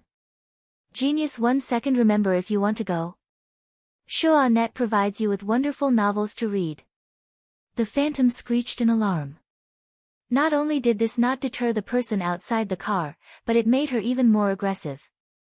She kicked the car several times in a row. Bastard, what do you mean by leaving me behind? Luo Nan looked out of the car and his eyebrows jumped. Love Go Small Say Netka. What he saw was a raised snow-white thigh and the hem of the skirt that was almost torn. His gaze moved upwards and swept across the face of the person who had just arrived. After a brief moment of recollection, he was able to identify the person. It was Long Legs. Okay, this woman was called Lian Yu. She also participated in the club promotion event on the 24th. She was the representative of the student council. In the wee hours of the morning, it was this man who was hugging Xia Junping and was almost dragged into the car. However, when she was compared to Xia Junping's political life, she was abandoned like an old shoe. Luo Nan wasn't a moral judge. He was disinclined to judge anything, and he didn't want to get tangled up with her. He simply pressed down the window and responded simply, Senior Xia is not here. Is something the matter, Senior Lian? Lian Yu stared blankly at the empty driver's seat. She was roused from her stupor by the sound of Senior Sister Lian. Her eyes were still a bit perplexed. She swept her gaze over Luo Nan's face twice before her figure suddenly left through the car window. Several seconds later, Luo Nan's car window was forcefully knocked on. Luo Nan shook his head and lowered the car window. He never expected that in the next moment, two hands with manicured nails would reach in and grab him by the collar. They used all their strength to drag him out of the car window. Thief! Catch the thief! Lian Yu's sharp voice traveled far on the road. The surrounding group of car owners had previously been filled with gossip because of the long-legged beauty angrily kicking a luxury car. Now that there was a show to watch, their hearts were itching like a cat, and they were all eager to take action. However, a group of young people who were still drunk were even more direct than them. They ignored the police's order and rushed out of the row of luxury cars at the back and swarmed over. The previous Lian Yu also came from there. He must have ended his night at the nightclub and was stuck here on his way back. Being robbed of the limelight by this group of lawless young people, the surrounding car owners did not dare to get close. What kind of people were they? In the midst of the sharp laughter, the young people first squeezed toward the window, but when they realized that the narrow space could no longer accommodate more people, they screamed and used their fists and legs against the flying car that was worth 500 million, trying to leave marks or damage on the body of the car. They did not care about the sharp alarm at all. Someone even used the hood of the car as a drum, creating a frenzied nightclub-style rhythm. Noisy, check the noise, sneak, catch the thief. Old Xie's tricks are not bad. He turned into a gigolo to scare me. Even the thief doesn't steal the car. It's shameful for old Xie to lose his car. Look, look, look. Is there anything in the trunk? In the chaos, someone really tried to open the trunk, but how could he open it? Instead, he was kicked in the butt by his companion and rolled under the car. The chaotic scene made the surrounding car owners dumbfounded. Though Luo Nan had been caught off guard by Lian Yu in the car at this time, his reactions were fast. He had just pulled up from the back of the chair when he grabbed onto Lian Yu's pulse, directly dispersing her energy. Lian Yu was in pain and lost her balance. She fell into the car and the two's faces came close in an instant. Right now, Lian Yu still had her nightclub-style makeup on. Her facial features were all the more deep and three-dimensional, charming and seductive. Luo Nan's gaze passed through the highlighter powder, blush, and fake eyelashes. He saw the woman's swollen outline, as well as the densely interweaving heterochromatic veins in the depths of her eyes. Adding in the reaction of the muscles under his fingertips, he could confirm, Lian Yu, as well as her group of crazy companions, not only did they have a hangover, they had more or less taken drugs during the party. This didn't count for much in the circle of rich kids, but they had never thought about the trouble that could come from their unbridled display in public. Especially when there was an experienced police officer in the vicinity. Forget it. Relying on this group of people to use their brains was giving them too much credit. Luo Nan absolutely didn't want to be implicated by this group of idiots. He pushed Lian Yu away, but before he could think of a way to handle this, the middle-aged police officer walked back while talking to someone. The gaze he cast over grew increasingly vigilant. He even placed his hand on the firing position of his weapon. And at this time, the car's AI emitted a warning sound once more. It was completely different from before. Attention. Receiving multiple methods of scanning. There is a risk of exposing your privacy. Activation recommended. The warning hadn't ended yet when a buzzing sound rang out. Dozens of small vigilante drones crossed over the congested car formation. They shuttled back and forth in the air above this area. An ice-cold mechanical voice transmitted down, all non-police personnel on the road, immediately get down with your hands on your head. You have already violated the provisions of Article 16, Section 5 of the Emergency State of Public Order Law. You shall receive an inspection. I repeat, the group of youngsters stared blankly at the small drones fluttering in the air like bats.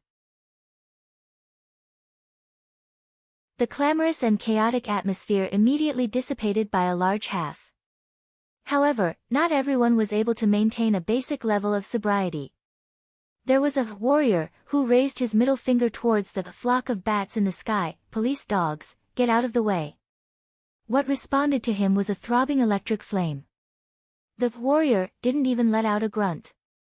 His large face fell to the ground, emitting a muffled sound that caused people's hearts to tremble.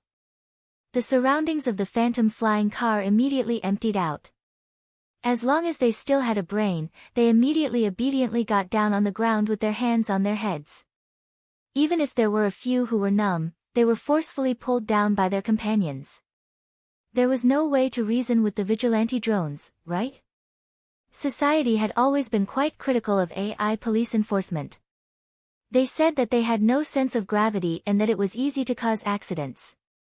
But when faced with a chaotic scene, the publicly accepted and most efficient method was still the drone cleansing. This method could eliminate human factors to the greatest extent and make it easier for all sides to explain. This group of well-trained rich second generations had long since understood that their special privileges would only be effective against living people. A wise man knew better than to fight when the odds were against him. At most, they would go to the police station. Otherwise, what was the point of raising a lawyer for? Outside the car window, Lian Yu was also lying on the ground. Luo Nan had obtained peace and quiet, but this kind of peace and quiet wasn't what he wanted. The middle-aged policeman arrived by the side of the car. The youngsters on the ground were all quite obedient. At most, they would carefully shift their positions, afraid that the heavy exoskeleton armor would step on their heads or something. However, there were some people who firmly remembered the policeman's face. They swore to teach him a lesson in the future. The middle-aged policeman didn't pay attention to the careful thoughts of the youngsters on the ground. He stood by the car window and stared at Luo Nan. He also scanned the situation inside the car.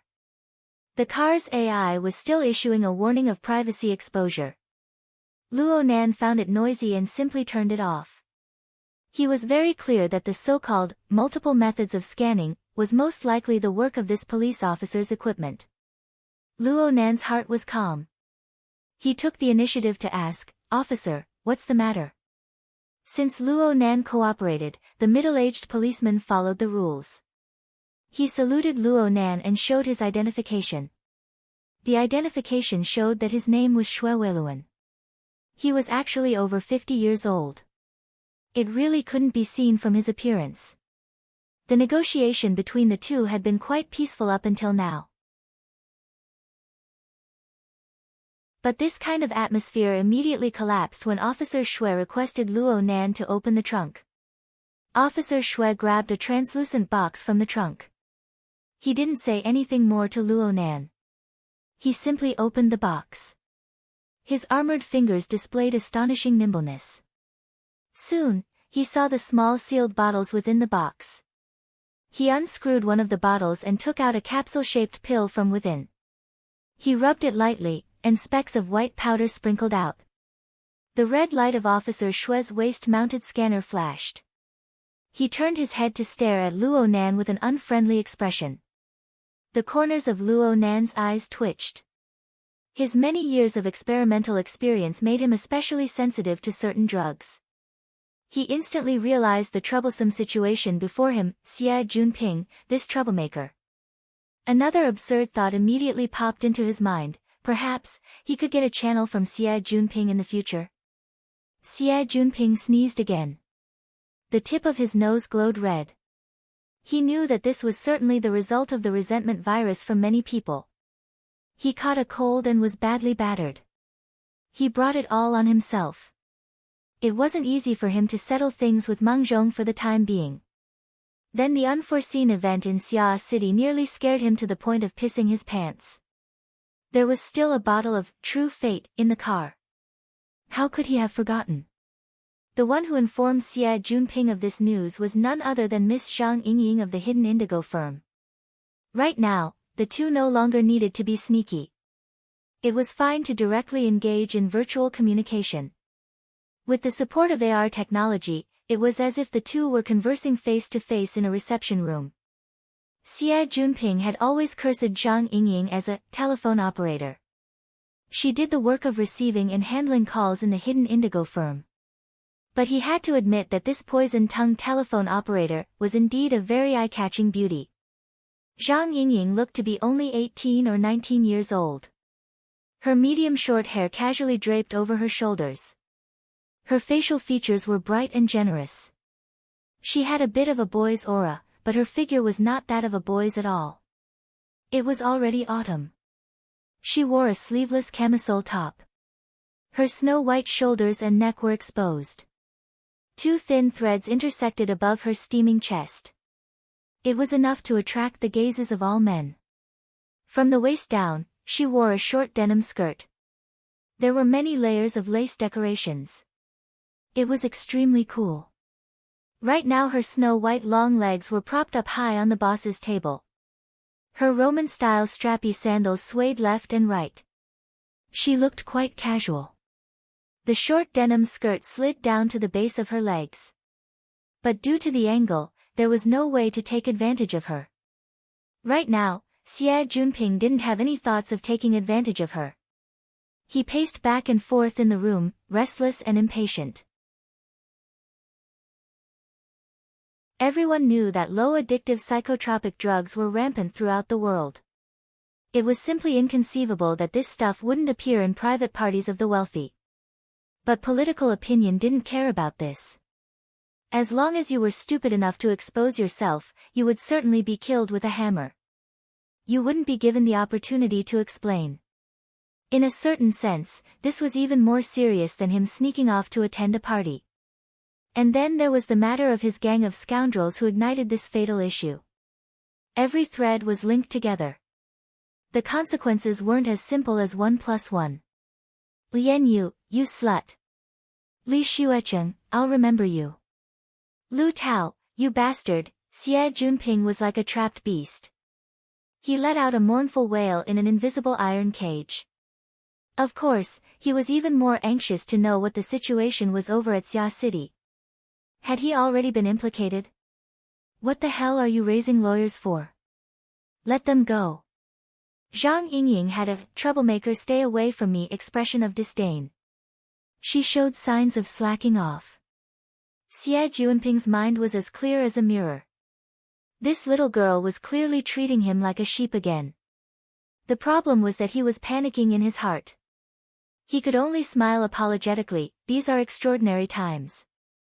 It's more reassuring to hire experts like you. Of course, the pay is sufficient. Zhang Yingying spread her hands. Then what do you want me to do? Go snatch people from the military transport ship. Military transport ship? Why the military? Xie Junping's voice had changed pitch. Zhang Yingying extended 3 fingers, the government, the military, and Quantum Corporation. This research and development base, at least in name, was built by the cooperation of these 3 parties. Now a nuclear bomb has mysteriously exploded. Nuclear bomb. Xie Junping's face turned green. Don't misunderstand. I'm just making an analogy. In any case, it's more or less the same. In short, no one can accept this result. But what in the world is going on? A natural disaster? A terrorist attack? Zhang Yingying's feet swayed back and forth. She was quite at ease. Right now, all parties want an explanation. Especially the government and the military, these 2 hands-off bosses. In the past, they enjoyed Quantum Corporation's filial piety. But now that something has happened, they discover that they know nothing about the situation in the laboratory. Who knows if this is an accident or a write-off? If we don't participate deeply, how are we going to explain this to the higher-ups? Xie Junping still couldn't understand, but it doesn't go as far as to throw them onto the military ship, does it? That's because you don't understand the gravity of the situation. Zhang Yingying's words smashed half of Xie Junping's soul away. Afterwards, she extended her 5 fingers. This intelligence is worth this much. Xie Junping's face changed color. You're ripping people off. Zhang Yingying laughed. This is because of our long-term cooperative relationship. Otherwise, when we go outside, she flipped her slender white palm over with a very sincere appearance. I accept. Xie Junping's face was ashen, but he still swallowed his anger. Since he was going to spend money, he would spend it all. Giving up halfway was the stupidest way to die. Zhang Yingying blew him a kiss. Relax, it's worth the money. Any intelligence related to the burner is worth the price. Burner? Yeah, I got the information from a reliable source. This is a high-end laboratory that specializes in the research of the burning mechanism. The emphasis is on neuroanatomy. Human body. Living body. Xie Junping couldn't be blamed for letting his imagination run wild. The previous information related to Luo Yuandao had left a deep impression on him. Naturally, he would make associations. Zhang Yingying didn't come to a conclusion. On the project proposal, the experimental subject is written as a mutant. As for the rest, who knows? She paused for a moment and said, but this is all meaningless. The important point is that this laboratory was conducting a large-scale experiment this morning. The energy system was forcefully shut down by someone, causing the experimental body to go out of control. It led to a major accident and disastrous casualties. And the suspect took the opportunity to steal an important experimental prototype, Xie Junping blurted out, Deep Blue Walker? Zhang Yingying rolled her eyes at him. How is that possible? It said that it's a new product developed by Quantum Corporation. It's a drug form. Right now, the surrounding area is under martial law. If it doesn't work, then the entire Xia city will be in chaos for a while. Oh, wait a minute. What does this have to do with them being carried onto the transport ship? Zhang Yingying responded in a relaxed manner. Right now the culprit is on the run. Whoever dares to create chaos won't be polite. Besides, those bastards are standing there. Each and every one of them is an eyesore. Who has the time to screen them one by one? It's better to just capture them in the name of the military. We can deal with them when we have the time. It saves us the trouble of going through the procedures. So that's how it is. F***CK. Xie Junping suddenly discovered that he was definitely going to be a sheep's paw. Zhang Yingying had gone around in a big circle. This was tantamount to saying that Luo Nan and the others had encountered the government and the military going crazy. They had been caught in the crossfire. The nature of the matter wasn't as serious as he had imagined. In the end, this was how the 5 digits of information was used. Xie Junping wanted to go up and slap the table.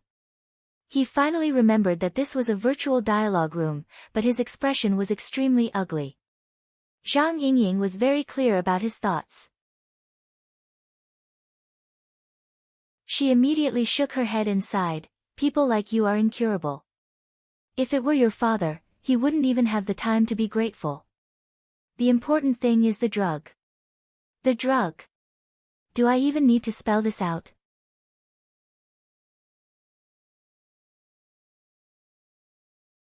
Chapter 8. Geniuses remember in 1 second. Love Go. TalkNet provides you with wonderful novels to read. Chapter 8. Burning with Hunger. Drugs. Drugs. Xie Junping wasn't stupid to the extreme. His mind came around, but his mood only worsened. Quantum Corporation didn't give people a way out. It must be known that the Xie family had a considerable amount of business in the field of the production and sale of cutting-edge drugs. But compared to Quantum Corporation, one of the world's top 3 giants in terms of market value, they were still lacking. Quantum Corporation rapidly rose to prominence after the war. At the beginning of the 90s, they proposed the concept of burners on the basis of archetype formatting theory. They single-handedly created the Deep Blue platform and introduced the Deep Blue Walkers. They changed the mode of war between humans and mutants, immediately reclaiming large amounts of traditional human territory. Just from this point alone, it could be said to be a great company that changed the world. Anyone with a discerning eye would know that Quantum Corporation appeared to be working on a weapons platform, but the nature of their research was in fact a major breakthrough in the life sciences. Their accumulation in related fields was absolutely one of the best in the world. Today, this giant of capital was finally extending its tentacles into the cutting-edge pharmaceutical field. The few pharmaceutical companies that the Xie family had a stake in were probably going to panic for a while. But upon careful thought, for any qualified capitalist, obtaining reliable information in advance was absolutely an astonishing amount of wealth.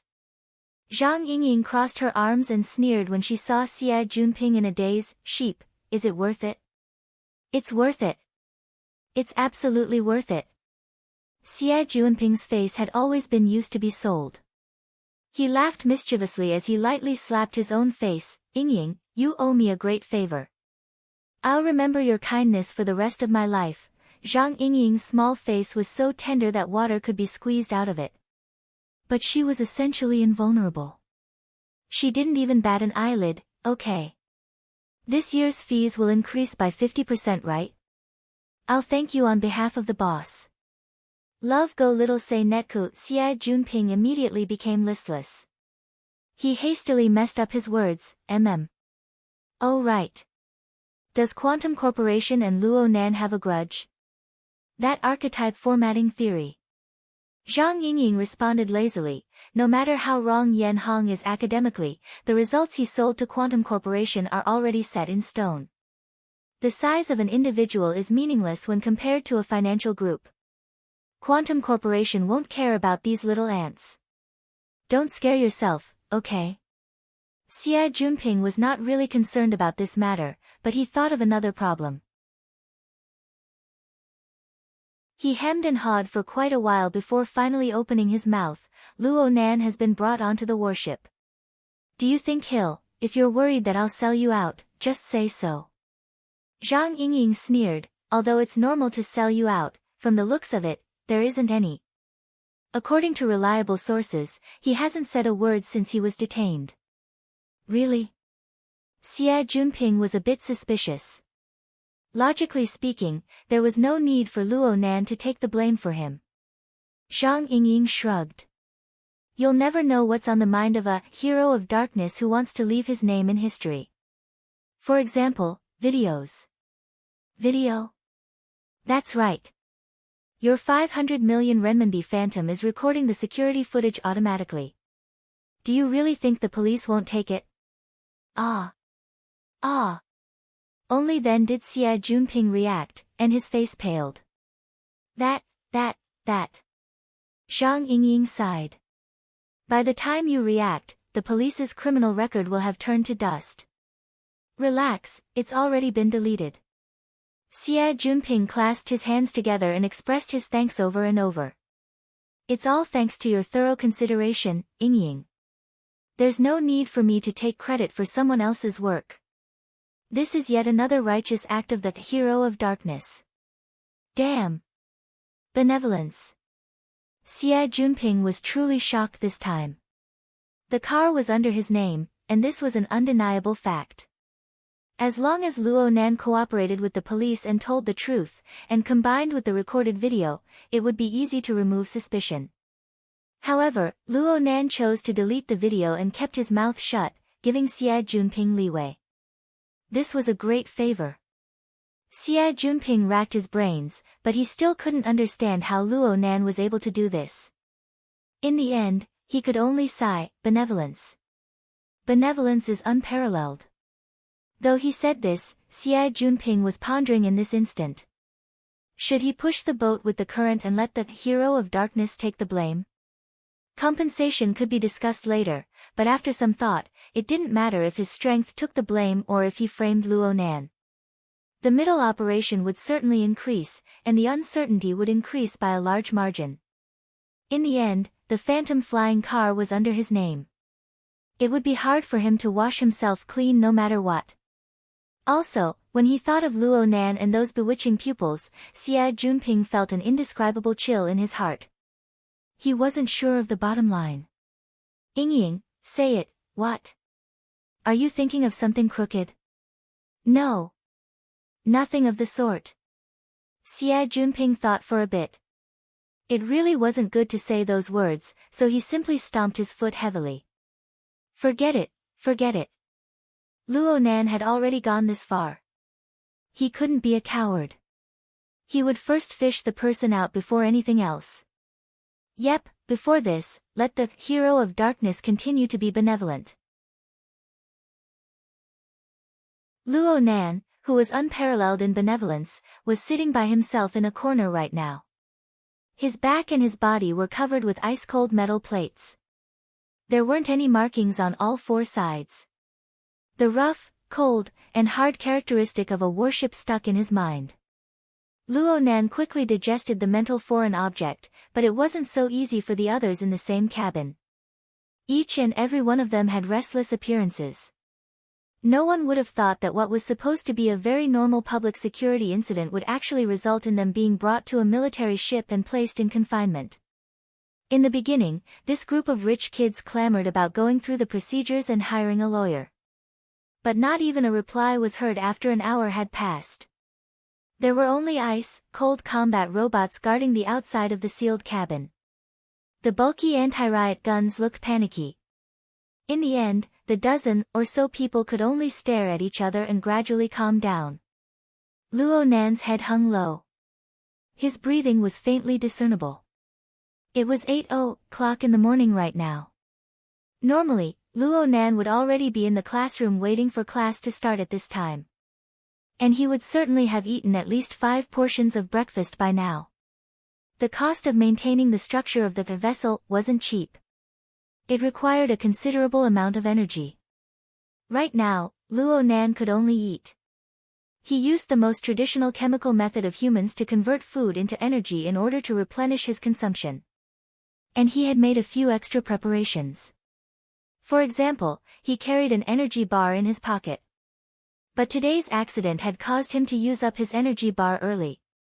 He had no way to replenish his energy. Luo Nan felt as if a black hole had opened up in his stomach after his usual mealtime. It endlessly squeezed out the energy from his flesh and blood. Under normal circumstances, the feeling of hunger shouldn't be this severe. But Luo Nan had no choice but to pay an extra price for being carried onto the transport ship. Luo Nan was forcibly detained due to the suspicion of illegally carrying banned drugs. Though the police didn't have the leisure to interrogate and deal with him, simple tasks such as urine testing and sampling were forcibly carried out not long after he boarded the ship. This was a procedure that had to be carried out. There was no reason for it. Luo Nan could point to the heavens and swear to the sun. He was 100% not a drug addict. He had never touched the drugs in the box. He was 100% not a member of Xi Jinping's gang of scoundrels. But the problem was that he had injected an entire tube of drugs before leaving the house this morning. The ratio of banned ingredients was absolutely off the charts. Perhaps the amount of banned ingredients in the bodies of all the people present wouldn't even be a fraction of what he had. According to this logic, Luo Nan would really be like yellow mud falling into his pants. He wouldn't be able to explain himself no matter how hard he tried. Because of this, Luo Nan deliberately activated his Appetite King skill the moment the incident occurred. He sped up his body's metabolism with all his might. Time sped up for Luo Nan.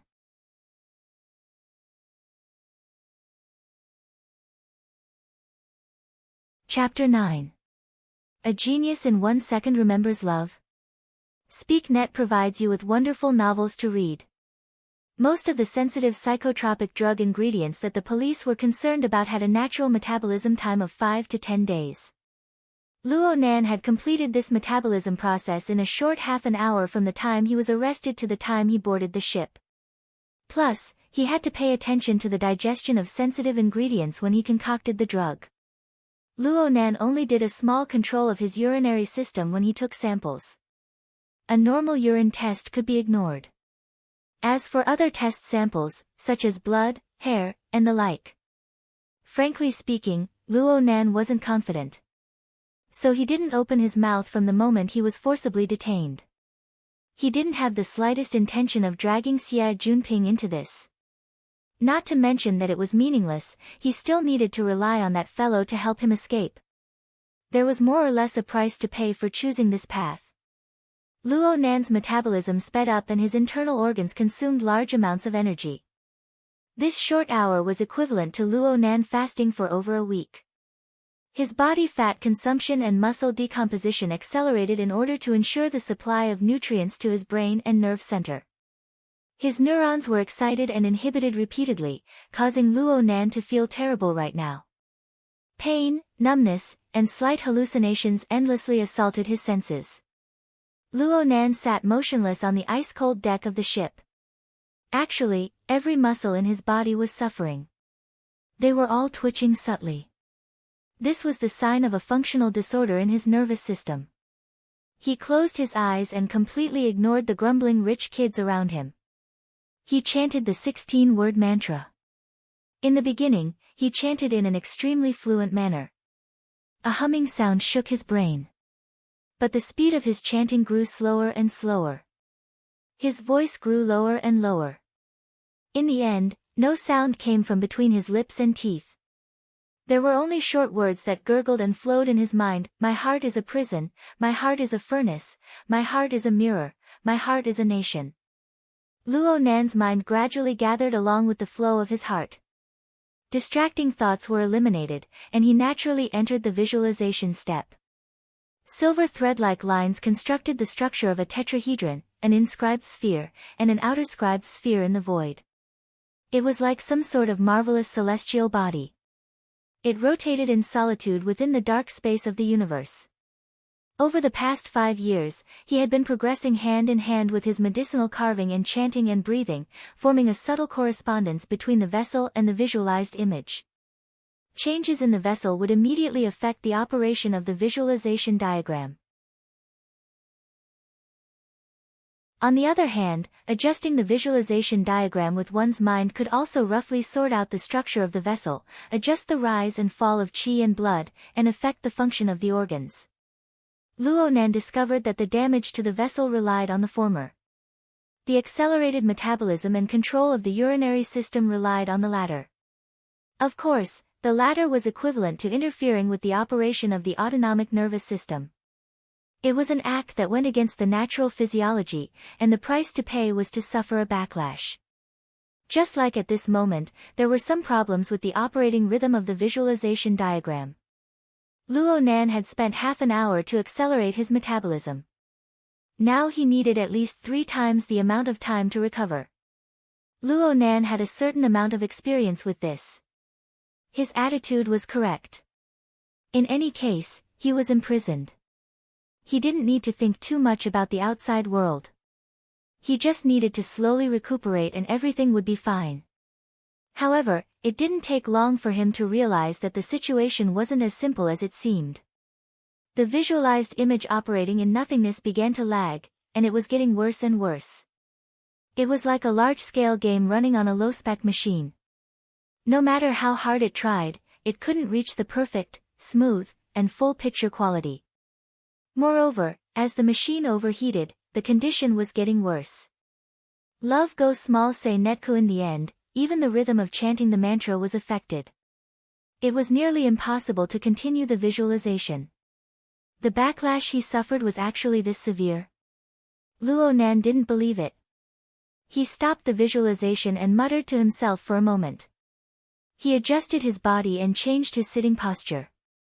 Luo Nan sat cross-legged, just like a monk or a Taoist who meditated in ancient times. His entire body was firmly fixed on the deck. From the top of his head to the 2 sides, his shoulders, his elbows, and his knees formed 2 perfectly straight diagonal lines. They then connected to the ground, forming a solid pyramid. This pyramid sitting posture was a visualization technique his grandfather had taught him in his early years. It was the visualization diagram on the title page of the notebook. The pyramid-shaped tetrahedron was like the boundary of a limb. The inscribed circle contained the internal organs, the circulation of energy and blood. The circumscribed circle symbolized the external environment of the world. Thus, the body and mind were one. The inside and the outside were opposite, and the visualization results were even better. Luo Nan usually used it to replace sleep when he was resting at night. Now he used it to strengthen the visualization results. He once again silently chanted the mantra and entered a meditative state, smoothly starting the visualization. The silver threads constructed a complete diagram structure, and it began to slowly rotate. At this very moment, Luo Nan wasn't a spectator, but a participant.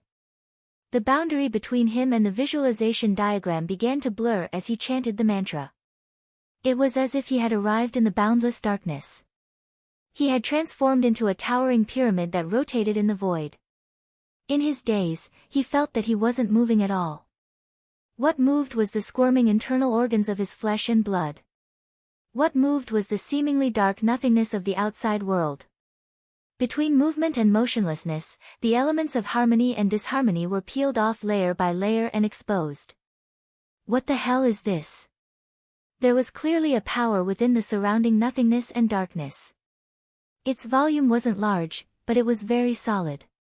It was like a hand hidden within the darkness. It was always trying to pull the visualization diagram and disturb its stability and balance. Luo Nan tried to grab this hand, but he was completely unable to make sense of the form of existence that was opposite him. His senses grew clearer and clearer, but he was unable to touch it no matter how hard he tried.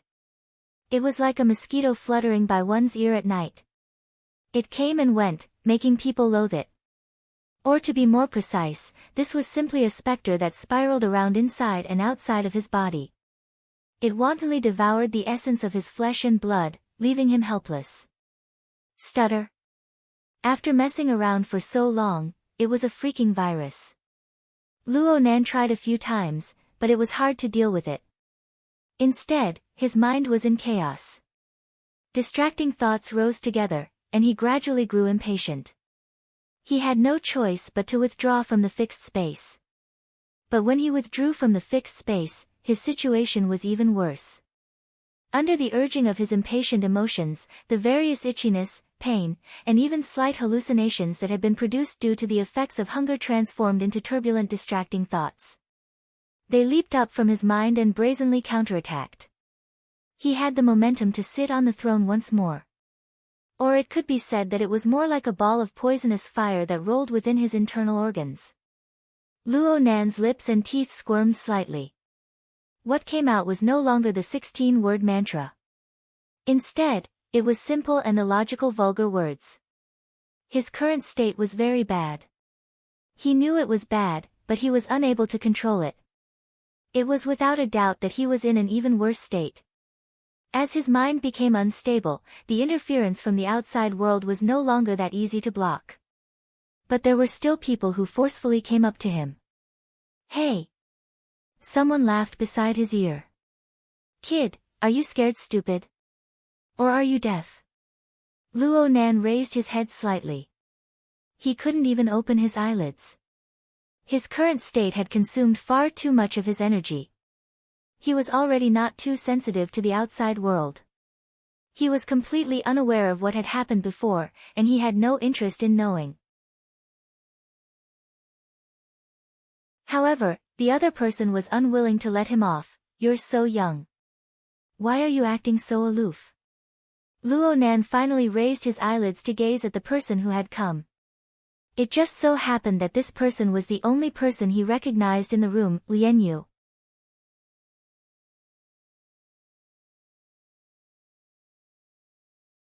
Chapter 10.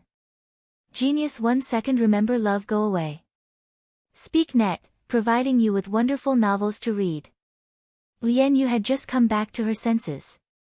In this circle of rich kids, her position was somewhat ambiguous.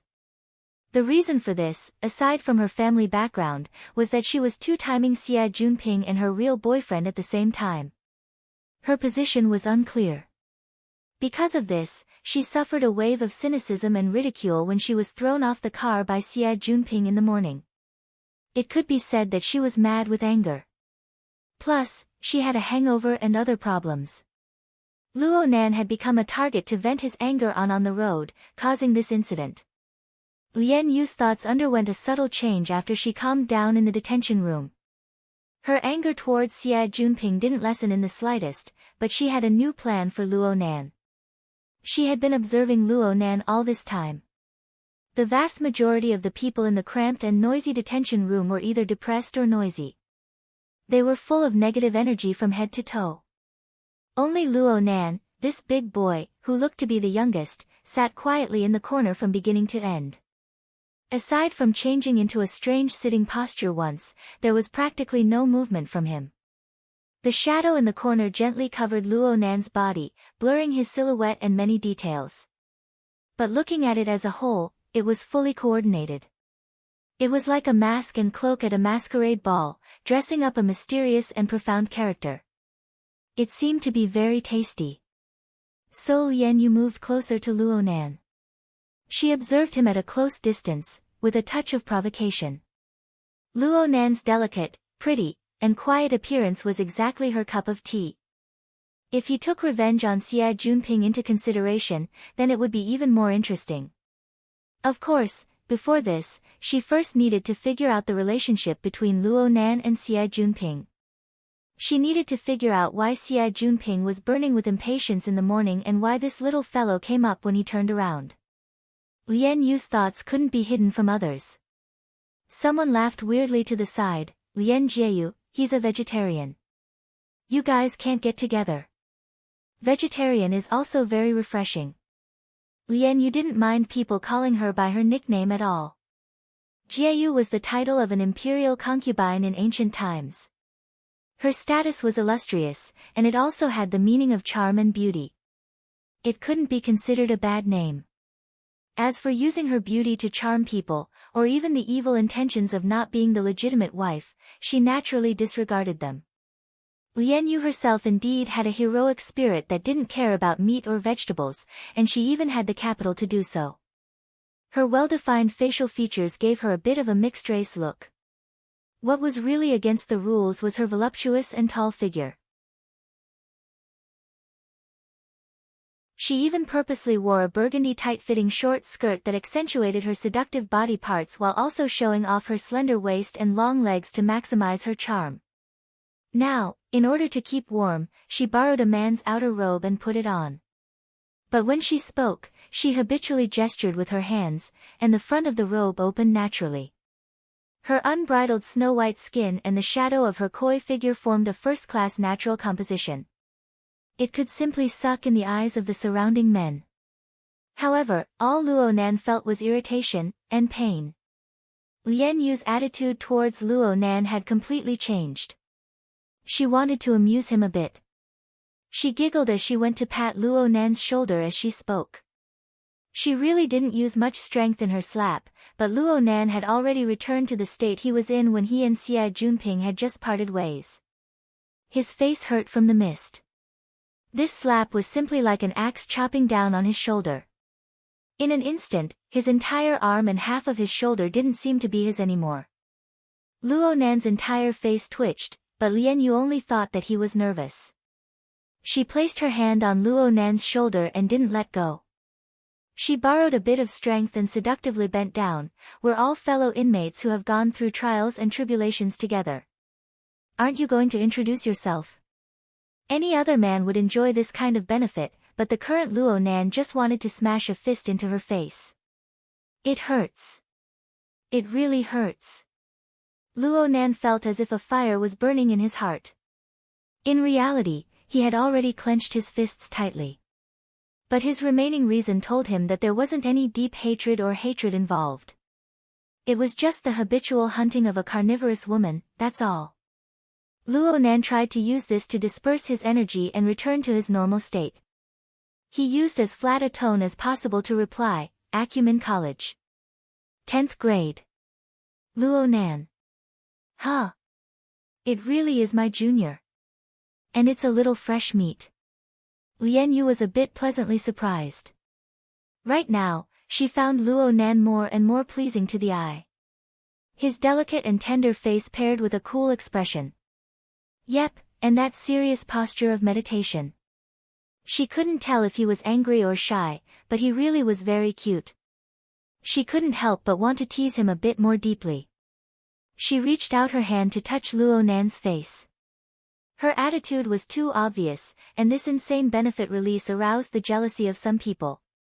Suddenly a hand reached over and grabbed Luo Nan's cheeks in a single step.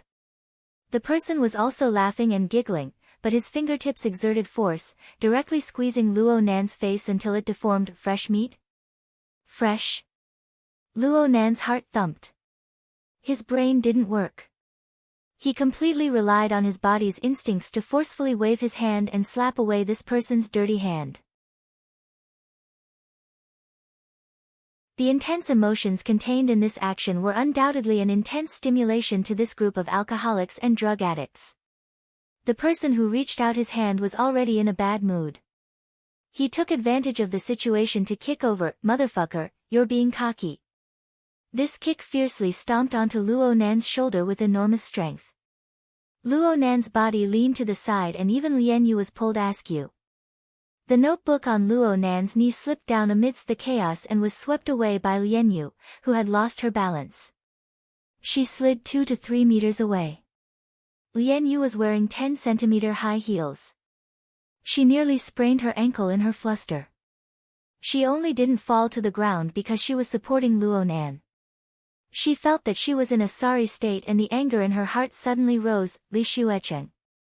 What the hell are you doing? In the end, an even louder voice roared back, what the hell am I doing? Lian Yu was like a cat whose tail had been stepped on. She jumped 3 feet into the air amidst her shrill cry. Her fingertips, which were covered in manicured nails, greeted Li Xueqing's face. Actually, this kind of fight couldn't happen. Li Xueqing's slip of the tongue had already caused Xie Junping to lose face. If he were to make a move against Lian Yu, he would really have to scratch a few lines on his face. He wouldn't be able to mingle in this circle in the future. He dodged backwards and there would naturally be enough people coming up to stop the fight. This group of rich kids had just suffered a setback in their drive in prison. They were just about to raise their energy to the breaking point. Now that they could join in the fun, each and every one of them courageously scrambled to be the first. Let's not talk about whether they were in the right or not. It would be good if they could take advantage of a beauty.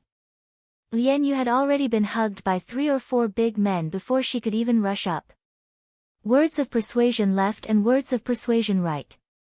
Her entire body had eaten quite a bit of hands of justice from head to toe. She was so angry that her charming face was ashen. She flashed her high heels. No matter who it was, she gave them a heavy kick. She kicked the group of men until they scattered. In the end, the 2 girls who were acting as flower vases had seen enough of the excitement. They went over to persuade them half truthfully and half falsely. Only then did they manage to pacify them. On the other side, Li Xueqing had extricated himself from the crisis of having his face ruined, but his face was still damaged. He had a belly full of anger that he didn't know where to vent. His eyes darted all around before he finally saw the pretty boy who had caused the crisis. He stood up shakily and went to pick up the dropped notebook as if nothing had happened. F***CKU. Li Xueqing didn't even think. He charged over and kicked Luo Nan's lower back.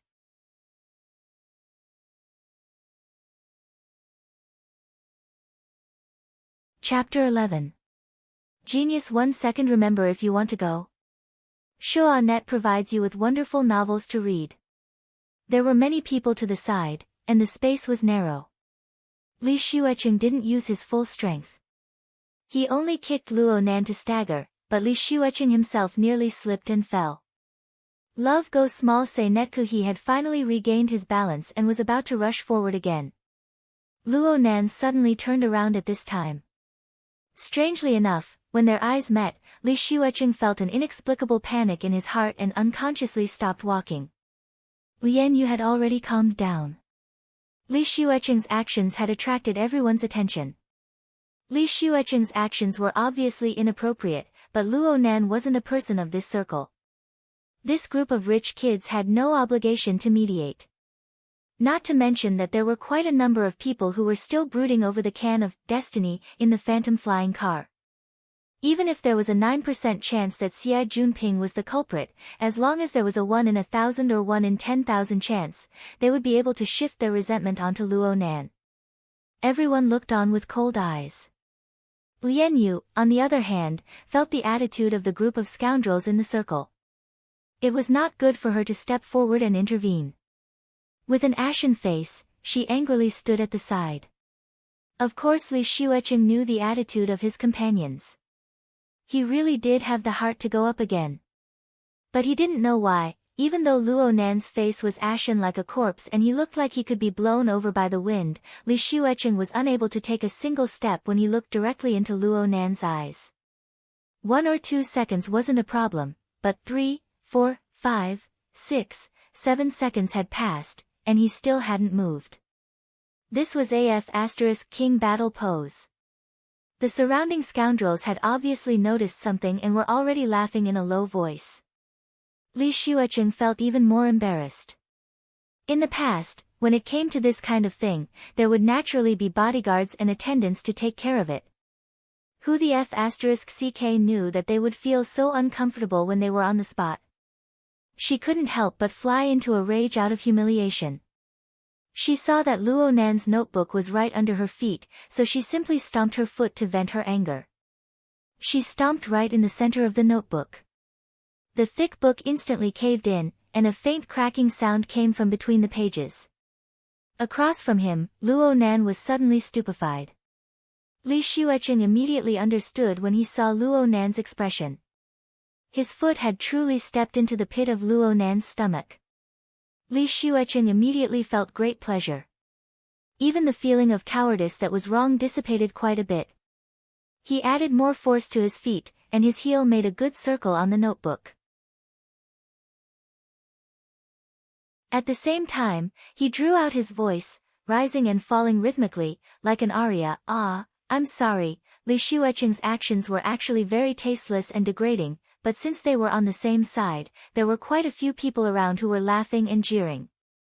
As for how much was helping and how much was mocking, it was up to the person to decide. Li Xueqing's confidence grew with momentum. He raised his hand and pointed at Luo Nan. Kid, his voice had just left his mouth when his throat suddenly choked up. This was because he saw Luo Nan walking towards him. The entire cabin was no more than 20 square meters. After more than 10 people were stuffed in, it was already very crowded. The distance between two people was really just a matter of 2 steps. Li Xueqing's heart twitched inexplicably. At the same time, he met Luo Nan's eyes once more at a close distance. Luo Nan's appearance was very delicate and pretty, but his eyes weren't beautiful. At least, this was how Li Xueqing saw it. Luo Nan's pupils were mottled, as if they were flowing with lustrous and dazzling colors. But in the end, they were controlled by a gloomy and cold tone. Li Xueqing inexplicably thought back to the strange collection he saw in the private garden of a certain best friend, a mutant that was as bloodthirsty as its life. This savage and ruthless beast was over 5 meters long. It was majestic like a mountain, and it was trapped behind layers upon layers of electrical webs. Its body was covered in cuts and bruises, but Li Xueqing couldn't help but shudder when the beast's eyes stared straight at him. Luo Nan's physique was naturally unable to compare with the enormous mutant. But the problem was that there was a glass wall that was harder than steel between Li Xueqing and the vicious beast. There was also a high-voltage electrical net and other lethal mechanisms on standby. And now, there was nothing at all. Li Xueqing's heartbeat sped up and his pupils dilated. He opened his mouth to shout, but even he himself didn't know what to shout. The problem was that he clearly opened his mouth, but not a single sound came out. Not only that, but his tongue, throat, chest, and all the muscles in his body instantly stiffened. He felt like he was trapped in a nightmare. His consciousness was clear, but he couldn't get out no matter what. He could only watch helplessly as Luo Nan walked forward. Luo Nan extended his arm, and Luo Nan's 5 fingers lightly clasped onto his throat. It was really just a light touch, and he could not feel any strength. But at this moment, the air in his lungs was quickly sucked out, and his nostrils, mouth, and even pores all over his body were forcibly sealed, as if he was wrapped in a thick and airtight plastic film. His internal qi could not flow out, and neither could his external qi enter. He could not even sweat. His heartbeat increased rapidly, but the amount of oxygen in the blood he pumped out continued to drop. The terrifying feeling of suffocation was like an overflowing tide, slowly but surely filling his brain. Li Xueqing desperately wanted to open his mouth, wanted to breathe, wanted to beg for mercy. He used all the strength in his body, but only his eyeballs bulged, almost popping out of their sockets. The color of blood seeped through her vision bit by bit. Her tear ducts were stimulated. She forced herself to cry, but she couldn't wash away the filthy color. The only thoughts in his mind had collapsed, and only the purest desire to survive remained. He was still struggling with great difficulty. Save me. Save me. Someone save me. Li Xueqing himself did not know, but he was actually able to make some sounds. It was the kind of sound where the muscles in his throat were stiff. It was a sharp sound that squeezed out of his throat, a sound that could die at any moment, woo-woo, woo-woo. At the same time, his face turned from white to red, from red to purple, from purple to black. His eyeballs had already popped out of their sockets by nearly a centimeter, beginning to reveal large amounts of the whites of his eyes. It was as if his blood and energy would explode in the next moment. Each and every one of the rich kids in the cabin were stupefied on the spot. They were unable to understand the pain Li Xuecheng was facing. They only saw Luo Nan walk over, extend his hand, and choke Li Xuecheng's neck. Li Xuecheng was completely scared silly. He actually did not resist in the slightest. Luo Nan looked weak and delicate, but the strength of his hand was terrifyingly great. The current Li Xuecheng looked like he could go into shock from suffocation at any moment. He might even die on the spot. No one knew why Li Xuecheng was such a coward. But Luo Nan's ferocious strength was even more frightening. At this very moment, everyone believed that Luo Nan was really going to strangle Li Xuecheng to death. There were also some people who were clear-headed. They felt that Luo Nan's body movements had a sort of indescribable awkwardness. It was as if he was exerting strength, yet not exerting strength. It was completely out of step with Li Xuecheng's pain, so much so that the entire situation was extremely uncoordinated. But this wasn't the most important thing. What truly made people's scalps go numb was Luo Nan's face. Yes, look at his face. Luo Nan's face was originally pale and gray like a corpse. But right now, there was a drunken red glow that spread and piled up. Excitement, right? Excitement, right? This scene was like an incorporeal whip that lashed at the hearts of the surrounding people. Let's not talk about the feeling of the flesh, but their hearts were twitching. Damn pervert. Homicidal maniac. He hit it so deeply. What are you looking stupidly for? Hold him back. Lian Yu's sharp voice tore through the almost sticky fear. She was the first person to react to the stress. She disregarded everything and charged towards the pile of stiff bodies in front of her. The group of people in front couldn't maintain their balance, especially the one at the very front. How far was he from UCI? A servant in front was about to touch her, and this fellow was a coward. He actually let out a blood-curdling scream. But no matter how unwilling the people in the front row were, the sudden explosion of crowding and chaos still pushed them towards Luo Nan. The weight of 7 or 8 people piled together. Even though Luo Nan didn't use his full strength, he still made Luo Nan stagger. His hand that was stuck to Li Xuecheng's throat actually slipped away. This scene gave many people courage. There were people in the very front row who simply screamed, "Ah, ah, ah." They closed their eyes and opened their arms. It was a completely unreasonable bear hug, rushing to cling to Luo Nan. With the first came the second. Under the drive of the herd mentality, a large portion of the people rushed forward. The cabin was in chaos for a time. Luo Nan was pushed away amidst the chaos, but Li Xuecheng fell heavily to the ground. He had already sunk into unconsciousness, unconscious. Traces of extreme fear still remained on his face. Things had gotten out of hand. Beep beep beep. A sharp alarm rang.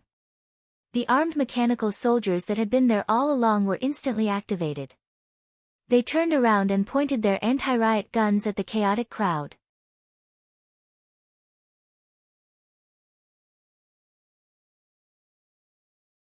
Chapter 12. Genius 1 second. Remember if you want to go. Shoa.net provides you with wonderful novels to read. In this arrest operation, although the military police had thrown the person here without any follow-up measures, it did not mean that they had completely given up. In fact, there had always been surveillance cameras in the cabin to monitor everyone's vital signs. It was only when they discovered that Li Xuecheng was in a state of shock that they took emergency measures. The armed mechanical soldiers were completely cold and ruthless. They would not care about the cause and effect, right and wrong. They would strictly follow the fixed procedure and open fire with anti-riot guns. The high-voltage pulse covered the entire detention room. Everyone who was standing was the target of the attack. Even Lian Yu and the other girls were not spared. Correspondingly, the electric current penetrated his body. The electric currents formed a closed circuit with the human nervous system, stimulating the muscles and instantly putting them into a state of rigidity. Everyone was completely defenseless and fell to the ground. The chaotic situation was immediately swept away. No, there is one more. Luo Nan was forcefully controlled by the bunch of rich kids.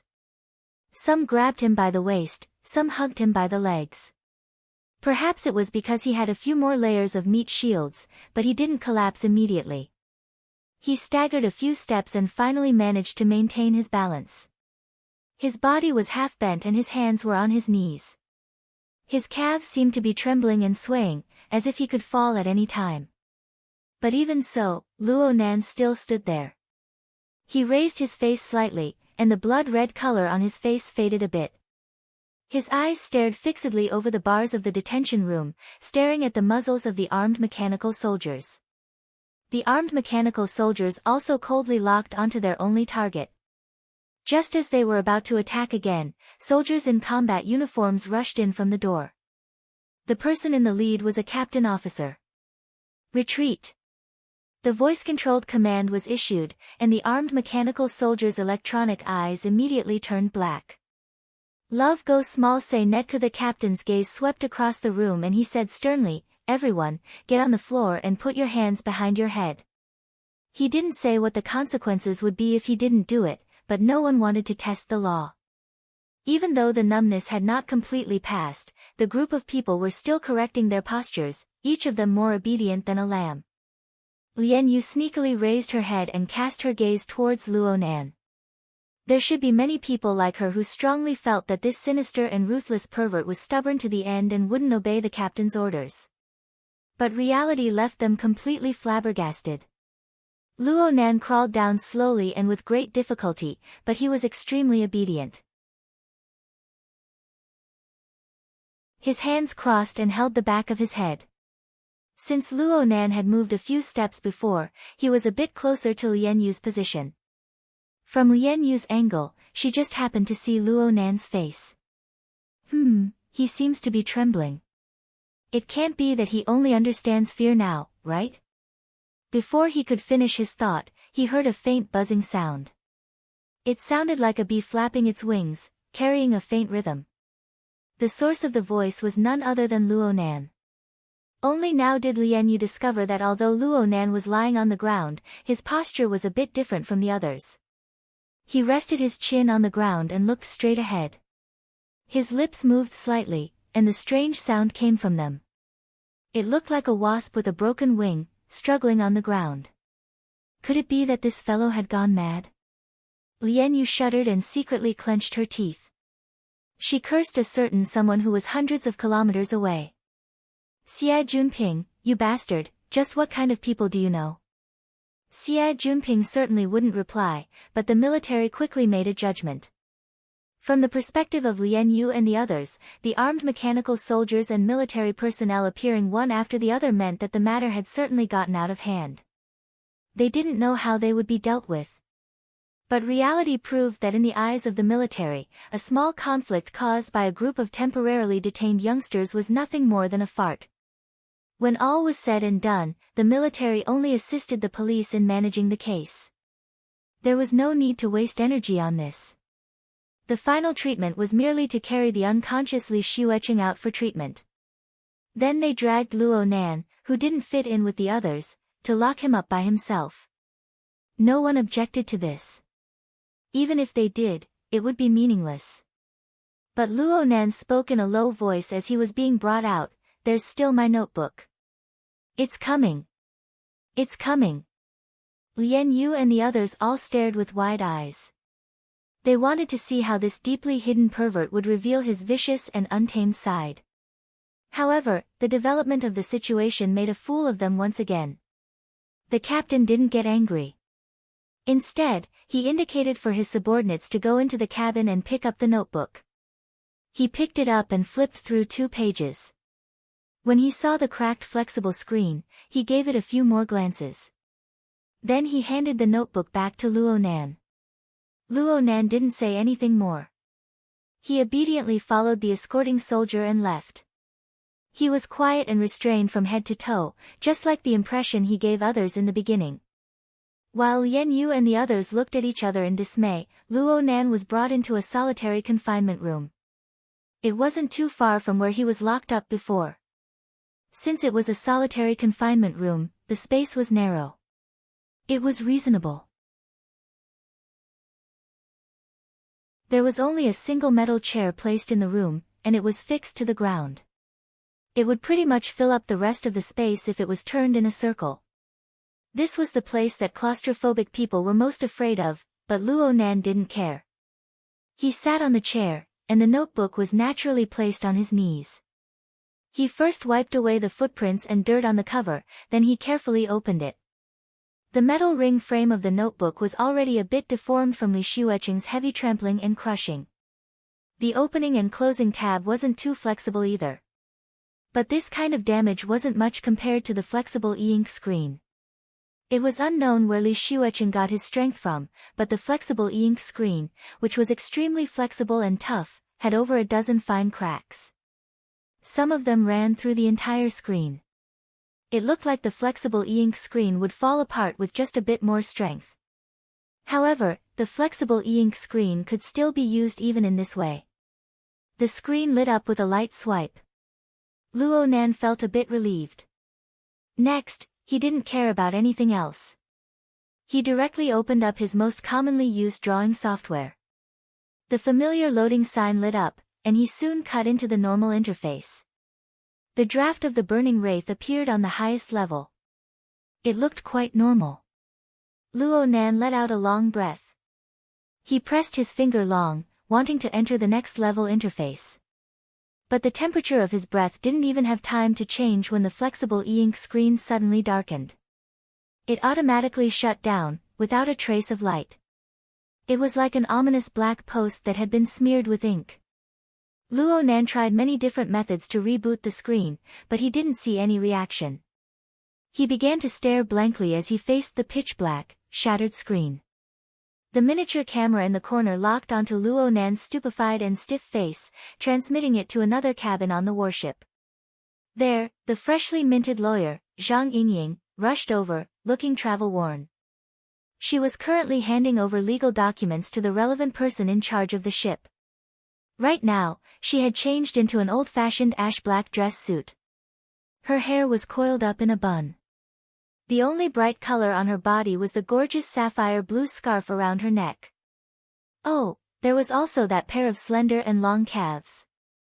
They were directly exposed to the air. Her entire body was flawless, and the texture of her skin appeared even more exquisite under the support of her black velvet high heels. It was as if she was glowing with a jade-colored light. The one who was connected to Zhang Yingying was the transport ship's logistics deputy supervisor. This somewhat stout lieutenant colonel officer had the surname Lu. He had already received a warning beforehand. Even though the mature-dressed female lawyer had a tender face, she looked suspicious no matter how he looked at her. He didn't have any intentions of getting to the bottom of things. Of course, perhaps this had something to do with the reason why his eyes kept glancing downwards.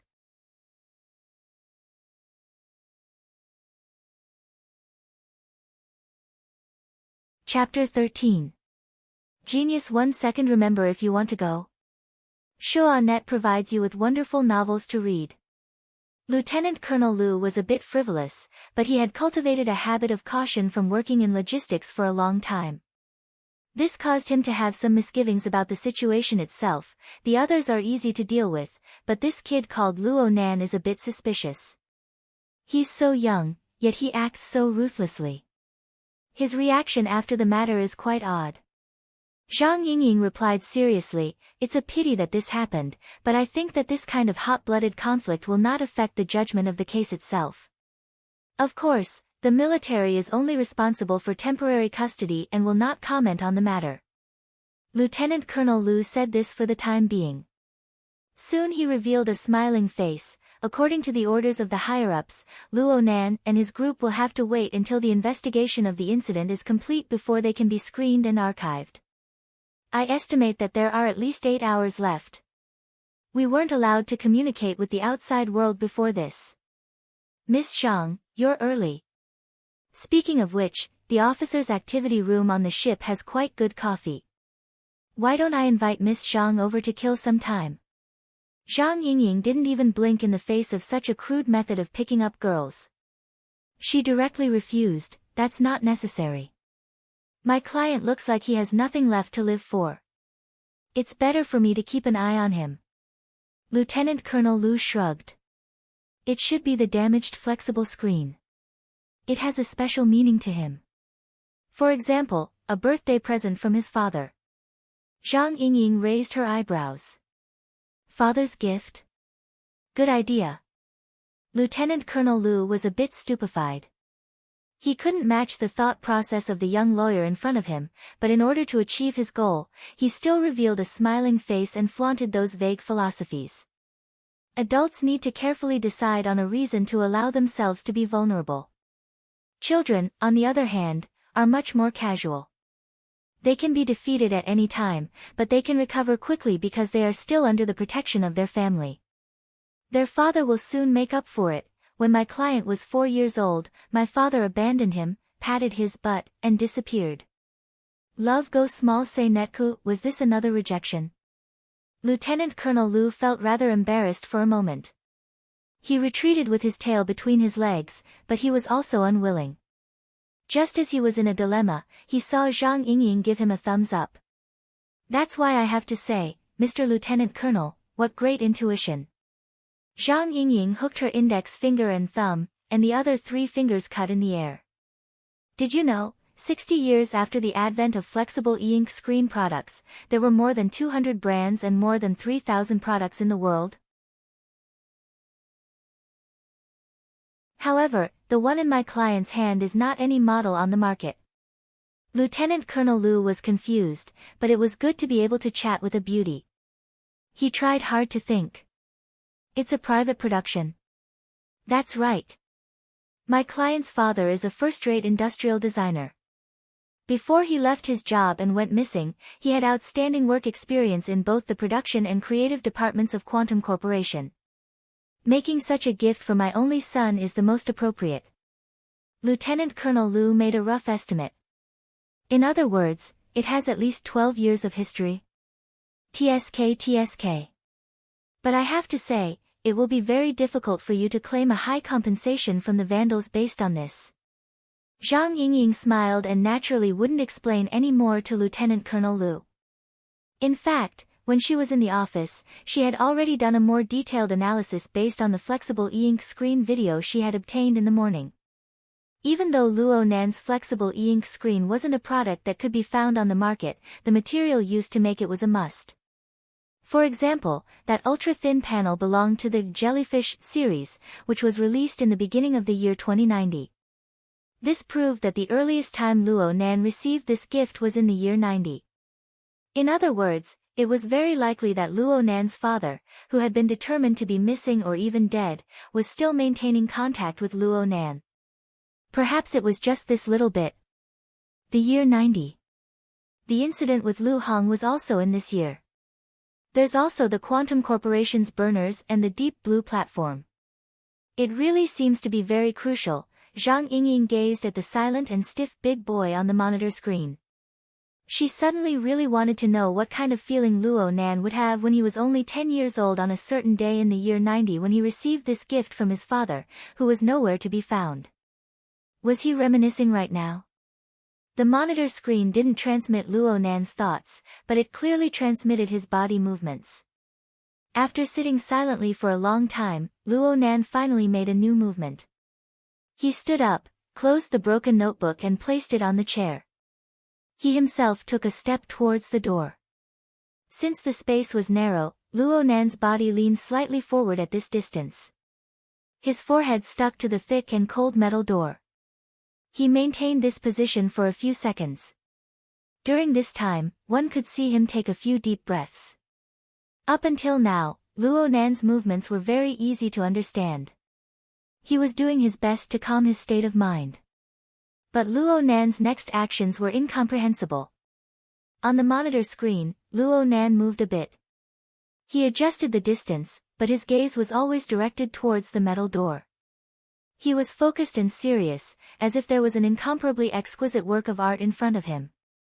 A full minute passed before he closed his eyes again. He extended his hand and let his fingertips slide across the surface of the metal door, touching it from one end to the other. This wasn't the end.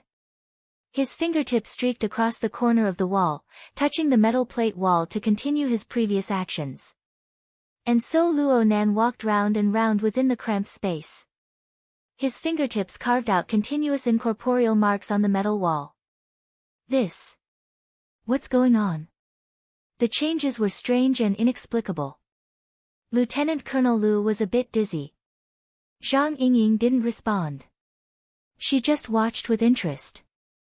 This lawyer was drunk, all right. Lieutenant Colonel Lu felt that this couldn't continue. After all, Luo Nan was still a minor. If by any chance he were to suffer some sort of stimulation and go crazy from holding it in, then his military career would come to an end. He indicated to his subordinates to prepare for intervention measures. The confinement room had tranquilizer spray equipment. It was prepared to prevent the mental confusion and even self-harm of the confinement personnel. But Luo Nan's footsteps stopped at this time. It was as if nothing had happened before. He picked up the notebook on the chair and sat down as before. He flipped to a blank page in the notebook and took out the electronic pen. He pulled out the sensor pen tip and the back half of the pen turned into a fluorescent pen that could be used to write on paper. Luo Nan's pen tip descended under Lieutenant Colonel Lu's astonished gaze. He drew crisscrossed dark lines on the paper. His pen moved extremely quickly and he was extremely proficient in simple strokes. A rough outline appeared in a few breaths of time. Lieutenant Colonel Lu gestured to the monitor to give a close-up. The outline of the lines on the paper resembled a building. Though it was only a sketch, some of the details such as the sealed fence, thick walls, narrow windows, and so on were put together to give people a strong hint, this was a prison. It was just that there was a kind of unnatural misalignment in the overall configuration. It was as if there was a kind of power that intervened between the intangible and the tangible, distorting this building. Lieutenant Colonel Lu only half understood what he was looking at. He heard a slight sound from his side at this time. He turned his head to look and saw Zhang Yingying's eyes focused on the monitor screen. The tips of her feet subconsciously tapped the floor lightly. Her expression was unprecedentedly focused. Oh, perhaps there wouldn't even be a reaction if he extended his hand to touch the young lawyer's pert, but right now.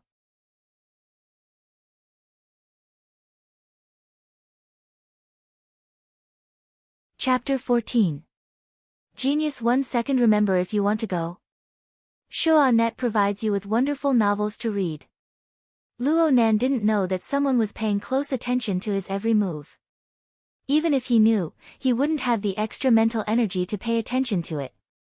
His condition was very bad: hunger, pain, numbness, and hallucinations. These negative elements that originally existed only increased as time passed, not decreased. Moreover, they gradually converged and turned into a corrosive poisonous fire, driven by some invisible force, drifting around his internal organs, limbs, and bones. The so-called incorporeal power was none other than the spectre that Luo Nan had discovered through his visualization. The spectre of today no longer had the mass of a mosquito. It controlled poisonous flames to flow within the depths of Luo Nan's flesh and blood. It constantly devoured essence and energy, growing and strengthening, and it continued to exert more and more interference on Luo Nan. It formed an effect similar to a blockade. Every time Luo Nan tried to calm his heart and clear his thoughts, enter a meditative state, and study the source of the spectre in detail, intense disturbances would come howling from the plane of his body and mind, blasting him out. If things were to continue like this, Luo Nan would sooner or later be exhausted to death by the spectre if he were to enter the fixed space and suffer the backlash of failure. Wraith had been trying to stir up Luo Nan's emotions. It was just like his conflict with Li Xuecheng. Luo Nan had used a fatal psychological suggestion to nearly kill Li Xuecheng. His ears clearly reverberated with the faintly discernible laughter of the spectre. He was just a little bit away from breaking the string of reason. Luo Nan also remembered the moment his palm pressed against Li Xuecheng's throat. Li Xuecheng's fear and despair melted within his flesh and blood, converging into a surging wave of heat that rushed in. However, it was destined to be a turbid flow. Not only could it not be used by him, but it even swept away some of his essence qi. In the end, it disappeared without a trace, but it was not hard to imagine where it went. The specter used this method to rapidly grow and strengthen. It squeezed Luo Nan's living space step by step. Naturally, Luo Nan was in a bad mood right now. But if one looked closely, this feeling was mostly a bad experience of old memories being stirred up to the point where the dregs floated up. He was very dissatisfied. Just now, because of the laptop, because of the flexible e-ink screen, he was so angry. This shouldn't have happened. The flexible e-ink screen had been with him for 5 years, and he was used to forgetting everything except its actual functions. But where did that ruthlessness and impulse come from? After that, how did his absent-minded state of mind surge out? Was it because his flesh and blood contained a certain person's genes? That coward? Hee. The irony was that the active interference of the specter gave Luo Nan a very good explanation, so much so that he actually felt a bit of subtle relief. Attributing everything to ghosts, that made things much simpler. The specter's blockading interference had indeed caused a lot of trouble. But why did he have to stubbornly smash his head until it bled? Luo Nan entered the fixed space in hopes of drawing support from that state to further understand the specter. He wanted to make contact with it, capture it, and exterminate it. Ghost's obstruction and interference proved that his train of thought was correct. From Luo Nan's point of view, the one with a one-track mind should be Wraith. In order to understand something, one didn't necessarily have to go through the fixed state. Luo Nan had a more direct method, a pen and a piece of paper. Over the years, he had collected character materials, described the surrounding scenery, and sketched countless times on the spot to capture the characteristics of others. His writing might not have been methodical, but he had long trained his acumen to be first-rate. Now, all he needed to do was to create a special, self-portrait. Lines flowed down from the tip of the pen, piling up layer upon layer and intertwining with each other. His mind was neither close nor distant. He was focused and relaxed, fluid and agile. There was actually a tendency to go out of control. In a certain sense, hand drawing was freer than visualization. The visualization diagram seemed to come out of thin air, but it was actually very strict. It had to maintain a certain synchronization with one's body and mind. It couldn't be increased or decreased at will. But a sketch drawn on a piece of white paper was different.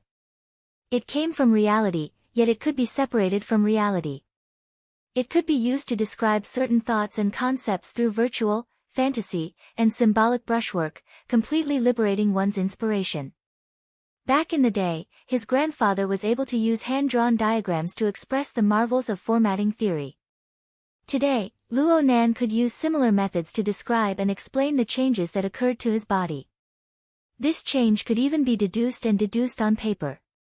It was a step ahead, forming a pre-made draft for a great work of art. Therefore, Luo Nan drew a prison that didn't exist in reality to symbolize the most prominent idea in his mind. This was the first time Luo Nan had been imprisoned in his entire life. It was a novel experience, and he naturally linked it to the first sentence of the 16 words mantra, "My heart is like a prison." Luo Nan believed that the 16 words mantra was certainly some sort of interpretation of formatting theory from his grandfather. The words, prison, furnace, mirror, nation, and so on were even direct descriptions of the level of formatting. And according to his deduction of the sequence, the format of prison might be an advancement of container. Therefore, he used the cold and cramped confinement room as a reference. He used the free and smooth edge of his brush to gather the faintly discernible inspiration. He even used the indescribably wonderful energy to construct a marvelous building that belonged solely to him on paper. Of course, he knew that the structure of the prison he drew was mostly fantasy. He might not be able to use it on the formatting, but as long as he had the clue of inspiration, it was enough. As for the distorted picture, it was easier to explain. This was because the picture reflected reality. The power that distorted the building came from within the building. The incorporeal and shadowless specter was the instigator of all this. He couldn't see the specter, but he could indirectly sense its existence through the distorted picture. The more elements appeared under the brush, the closer the self-portrait was to reality. At this very moment, the tip of Luo Nan's brush and his thoughts merged into one. They were indistinguishable from each other. It was as if there was no space between them. The imaginary world of nothingness was like a picture scroll that unfolded before Luo Nan once more. The outline of a tetrahedron, its inscribed sphere, and its circumscribed sphere appeared clearly. It overlapped with the prison on the paper to form a marvelous picture. It didn't matter if he couldn't enter the fixed space. He could reproduce the fixed space here. In fact, the reproduction of the fixed space proved that Luo Nan's state of mind had already eliminated the interference of external forces. The specter's movements were meaningless. The tip of Luo Nan's brush did not stop. His state of mind had already returned to the fixed space. The specter, who had been interfering and destroying all this time, was caught off guard. It finally revealed its strange appearance. Other colors seeped into the originally empty darkness outside the visualized diagram. It was a kind of oppressive dark red. It was like a struggling flame within the ashes that had yet to be extinguished. It seeped and blended with the darkness to form a somewhat fuzzy silhouette together. This thing swam within the darkness, sticking to the visualized diagram in an attempt to penetrate inside. And it had already penetrated quite a bit. If it were someone else, they would need to spend some time to find the boundaries of this monster. But Luo Nan recognized its appearance with a single glance, the burning wraith. It was precisely this wraith that was faintly discernible during the earthquake in the R&D district. It howled and nearly took Luo Nan's life. Afterwards, it concealed itself into nothingness, making it hard to trace. Luo Nan even left its image on the drawing software. If he hadn't encountered his true fate, Luo Nan would already be at school right now. He would be looking up information, striving to find the slightest trace of the wraith. How could he have imagined that this fellow would actually be in such a state, wandering within his consciousness, fusing with his flesh and blood? Luo Nan didn't stop writing, but his lips curved into a light smile. Hey! You're smiling. You're smiling. Lieutenant Colonel Lu cried out involuntarily. Then he felt extreme shame.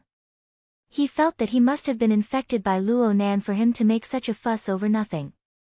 Zhang Yingying was also very curious about Luo Nan's current state of mind. Unfortunately, the monitoring screen was destined to be unable to detect Luo Nan's thoughts. On the other hand, a beep rang out from the monitoring room. The door opened and someone walked in with large strides. Zhang Yingying looked back with curiosity. She saw that the person was wearing a well-ironed sky blue uniform. He didn't wear a military rank. He was clearly out of place in the room filled with deep space gray aerospace army uniforms. Lieutenant Colonel Lu turned his head to look at the person. His brows slightly furrowed, but he quickly squeezed out a smile. He walked a step forward and spoke with a chuckle, "Assistant Yen. How's the search going? You're tuning in to the Blissful Bookshelf YouTube channel. We're so grateful for your support and don't forget to subscribe to join us on this incredible journey through captivating stories. Your generosity through donations truly makes a world of difference, as it's the primary source of revenue that allows me to expand and enhance this channel for you. Thank you from the bottom of my heart for being a part of this adventure.